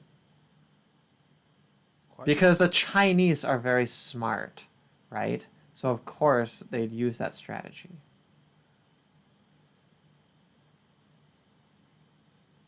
On topic of stop talking about it, I literally only learned today about the Biden email thing. The European media is dead silent about it. God, that's amazing. Yeah. Well, and I had to dig all over to find it because I'd heard people kind of alluding to it, so I learned a little bit kind of here and there. But yeah, like one mainstream article I'd found about it, it was like what you need to know about Biden and the email so-called scandal, right? And like they literally bury the lead by putting Hunter Biden's bio at like the beginning of the article, right? They begin with like, in order to understand the context of this, we need to talk about Hunter Biden. He was born in this year to blah blah blah blah blah blah. And then this, and I'm just like, are you fucking kidding me? Like, can you imagine any other time there's a scandal where you say, well, let's go ahead and start with their entire bio from birth, and then you had this article that was like, Republicans jumping onto this scandal is harmful because it's stigmatizing illegal drug use, right? And it's like, he's like managing like a goddamn oil company, being given like what, tens of thousands or millions or whatever, some retarded amount of money to like deal with like foreign politics and all these companies and shit. Right, that I guess we're supposed to believe he got these on merit. He was qualified, and that there was no nepotism involved whatsoever, right? Like the whole thing is like so ludicrously transparent. But yeah, I like the picture of him asleep with the crack pipe. That's pretty funny. I think there was a Snopes fact check that was like, it's not a crack pipe, it's actually a meth pipe, and it's like, thanks. Fake news. I fake really news. hope that was fake. I hope that was just like a fake meme, but that might have been real. But if it was really like, oh, actually that's not true. It was a meth pipe. John Smith, you're later than Fleegan.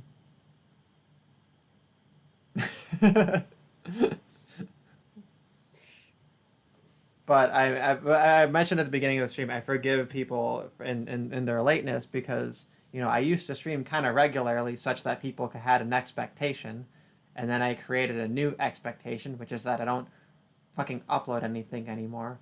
So I need to check in and clean up the cobwebs on my channel. And Actually, to be fair, I was informed, but I got stuck on a documentary about Wahhabism. Oh Lord. Wahhabism. You know, like the Saudi interpretation of Islam. So I kind of wanted to know how it ended. And Yeah, they that were actually- long-winded as fuck. Well, you gotta know a lot about Islam because the future is secular Quranism. So we have to make sure we got all of our I's dotted and T's. I already Crossed. know most of Islam already. And I will be right back. I gotta take that elephant to the fucking watering hole. Because most That doesn't Muslims- make sense though. If you take an elephant to the watering hole, that's to make the elephant drink. It's like reversed. I just imagine. Oh, okay. So this reminds me. There's a book I read many years ago called Time's Arrow. And I highly recommend it. I read very few books. The few that I have read though have been very good. So this book, Time's Arrow, what's really cool about it is the whole thing is written backwards. So it's a little bit like Diving Bell and the Butterfly in that it's like inside a person's head and their experiences, but they don't seem to have much control of what's happening. And just kind of their introspective and describing of what their life is like. And what's interesting about Time's Arrow is it's a man who's describing his entire life, but everything is occurring backwards. So he's talking about and but he's reflecting of it in a way that's like a little bit nihilistic, right? He's like I take these clean dishes and I put them into my dishwasher and then they come out dirty and then I put them into the water and as the water comes up into the faucet, right, more dirt is put onto them and then eventually it's food and then I can eat it, right? He's describing literally the daily life, but everything is occurring sequentially backwards, and I won't spoil it. You learn that there's a reason for all of this. But yeah, it's a very short book, very short little novella. So anybody who likes to read, Time's Arrow, it's a little treat. And I compared it to Diving Bell and the Butterfly, but I would rate it as less depressing. Yeah, that would make sense.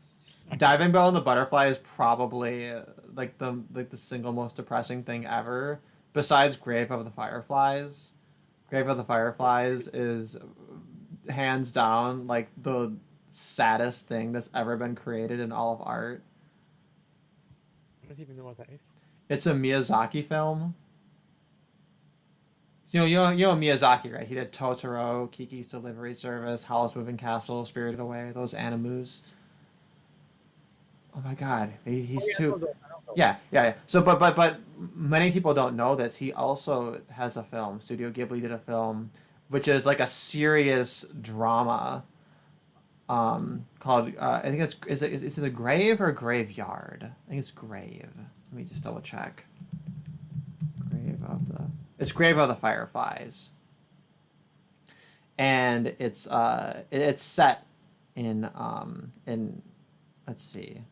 When is it actually set in? I mean, it's like World War II, like after the bombs were dropped, and it's a couple of orphans like scrambling to survive by scavenging, and it's like literally the saddest fucking war-based With the anime Fireflies movie. grave rob thing. Grave of the Fireflies, yeah. I'll put a Yeah, link that to was the fucking Wikipedia. sad. Yeah. Anyway, I only mentioned it because it's the saddest thing ever. And Diving Bell and the Butterfly is rank 2, but I mentioned this book Time's Arrow, and that's one that. Why was I mentioning that? Oh, because you mentioned draining the elephant, and I said that metaphor is backwards. Because he's going to go there to drink and not to piss. Yeah. But what if I told you the name of my elephant is Bear Grylls? Oh my God, I just went to the fucking Wikipedia page for the Times Arrow novel, and don't go to the Wikipedia page because they spoil the fucking ending in the first sentence. Why? Because the retards didn't write the plot summary backwards. They wrote it in chronological order and it fucks it all up. God, they're so dumb. I'm gonna like edit this Wikipedia article and just like reverse the order of all the sentences so that it's not a spoiler. Be part of the 9%. So yeah, do not look up Times Arrow parentheses novel on Wikipedia because they're gonna fucking spoil it for you. But yeah, this is the one, Martin Amis.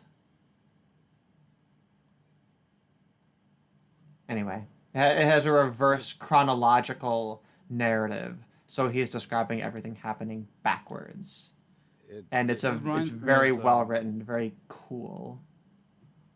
This reminds me of this. There's like this French-German corporation TV channel in Europe called Arte, because they're Are so they? fucking fancy.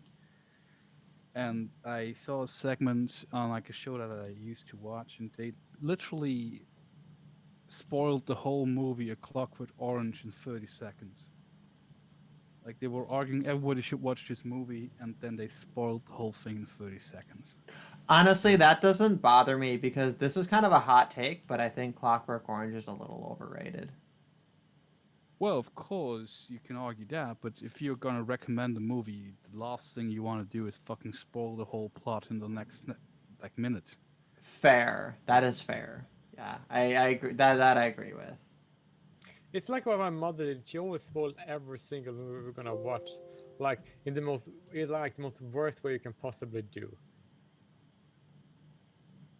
See, I do a version of that. It's not spoiling, but what I do is I overhype things. If I like something, I really, really, really want to convince someone to also watch it so I can talk about it. So then I'll tell them like, "Oh my God, this was the greatest thing ever. You have to watch it, blah, blah, blah." And then they go into it with all these like hyped up expectations, like that it's this 10 out of 10 amazing thing because I just hyped it up so much. And then they're like, I don't think it was that great. But like had they just watched it and had reasonable expectations, then like we would have been on the same page. But because I like really wanted to get them to watch it, I like talked it up so much. So I had to learn to not do that. It took me fucking over a decade to just say, I just watched a movie, I recommend it, and leave it at that. Because I usually want to talk about it a little bit without spoiling too much, and then I kind of give my opinion. I think it's really great. Like I stopped doing that, but it took me so long to learn that. I like overhyping because if I know a TV show or a movie that I find to be great, it is like the reason why I like it is it's usually because it's like so extremely awesome. It's like so brilliant. You basically have like, oh my God, this is absolutely fantastic, and then you can't like tone it down because you just want to tell me how extremely beautiful this is. So amazing. Do you guys think Everything I watch is fucking garbage, so I don't recommend anything. But I can't wait for fucking Terrifier 2. They finally got that second trailer out there for that movie. I want to see that. Sorry, what were you saying? You had a thought. I cut you off. No, I just wondered like, do you guys think that I overhype something? I don't recall in sometimes, I guess. particular that you do that. But you overhype things that I might watch in the somewhat distant future, so I will not be affected by that because I have so many things I have on my watch list. It's insane. You know what I need to watch is Deep Space Nine. I've never watched it. That's gonna take a long time. I actually wanted to start by the Next Generation and then go through all of it. I don't want to watch old Star Trek. I seen it as a kid and I wasn't convinced then. I guess it has a cult factor for the old people, but I really liked the Next Generation as a kid, so I'm gonna rewatch that, and that's gonna take me like half a year, I think. If you don't mind me asking, I have this guy who I'm kind of into, right? And he like wants me to watch Star Trek. Do you think I should do it just because I'm into him? You should watch the Next Generation because it's good.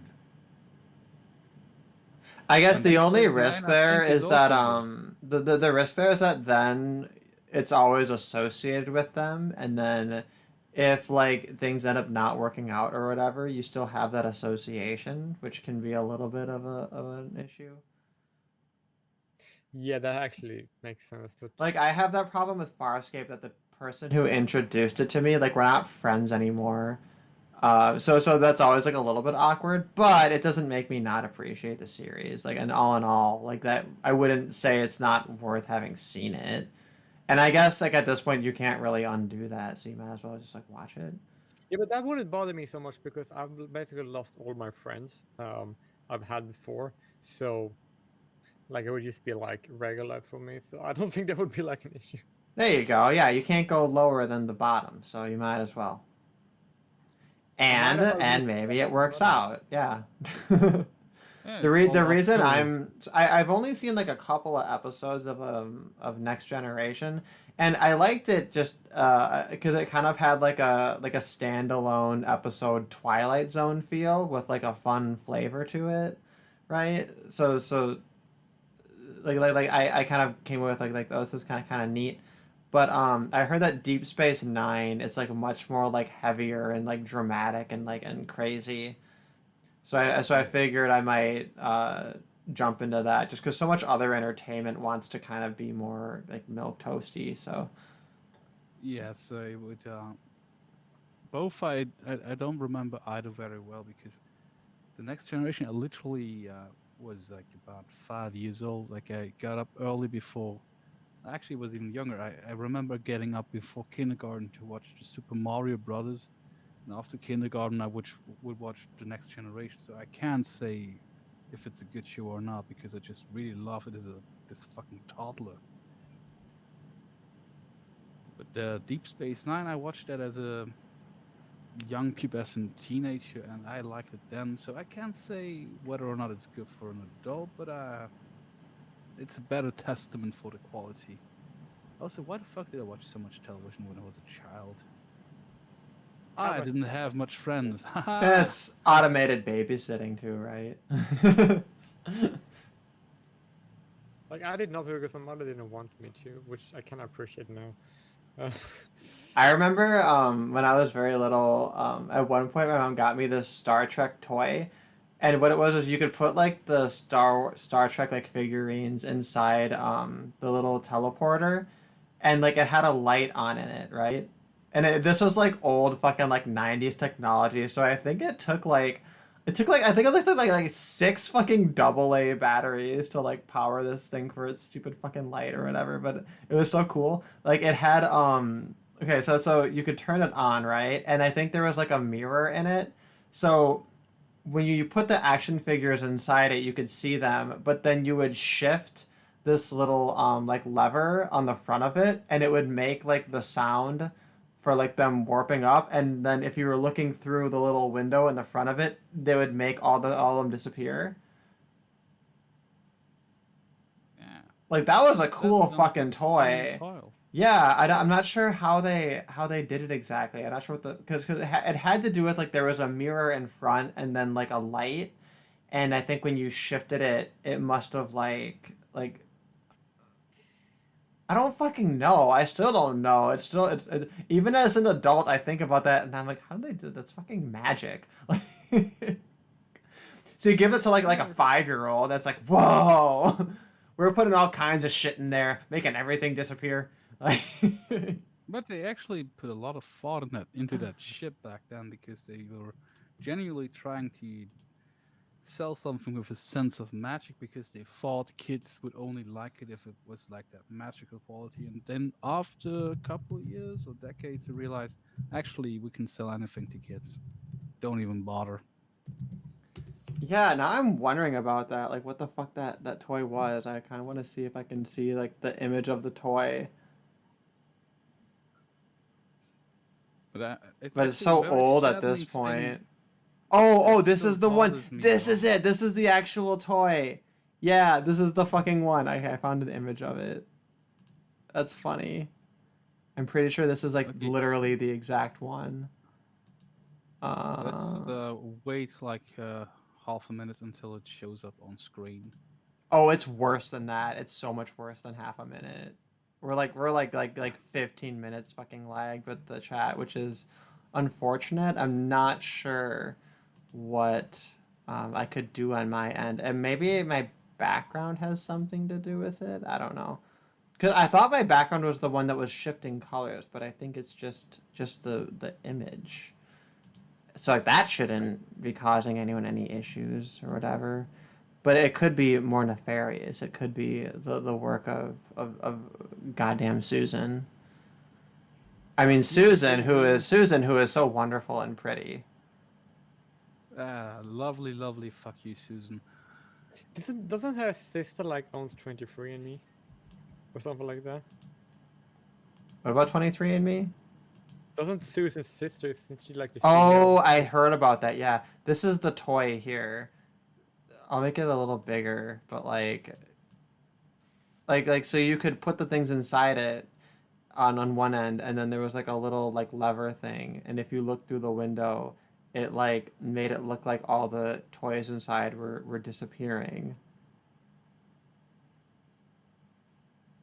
Anyway, that was a neat neat toy. I'm reloading the stream right now because I'm still not seeing nothing I should probably show it. because of that lovely, lovely lady. I should probably show it in.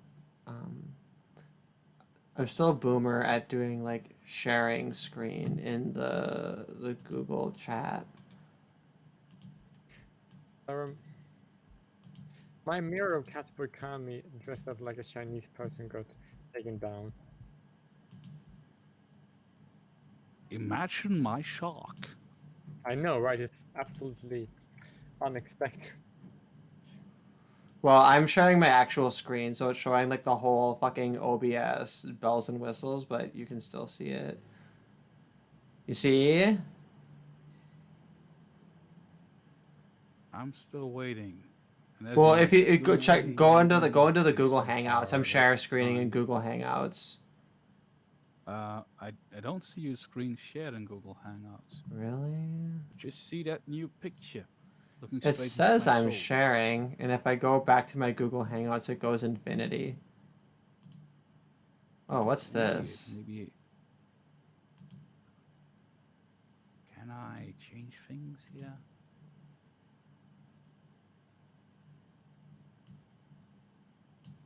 Maybe I have to click on. No, doesn't change if I click on your icon. Weird. Weird. It's still not on the stream. Should it be on the stream? It should be eventually.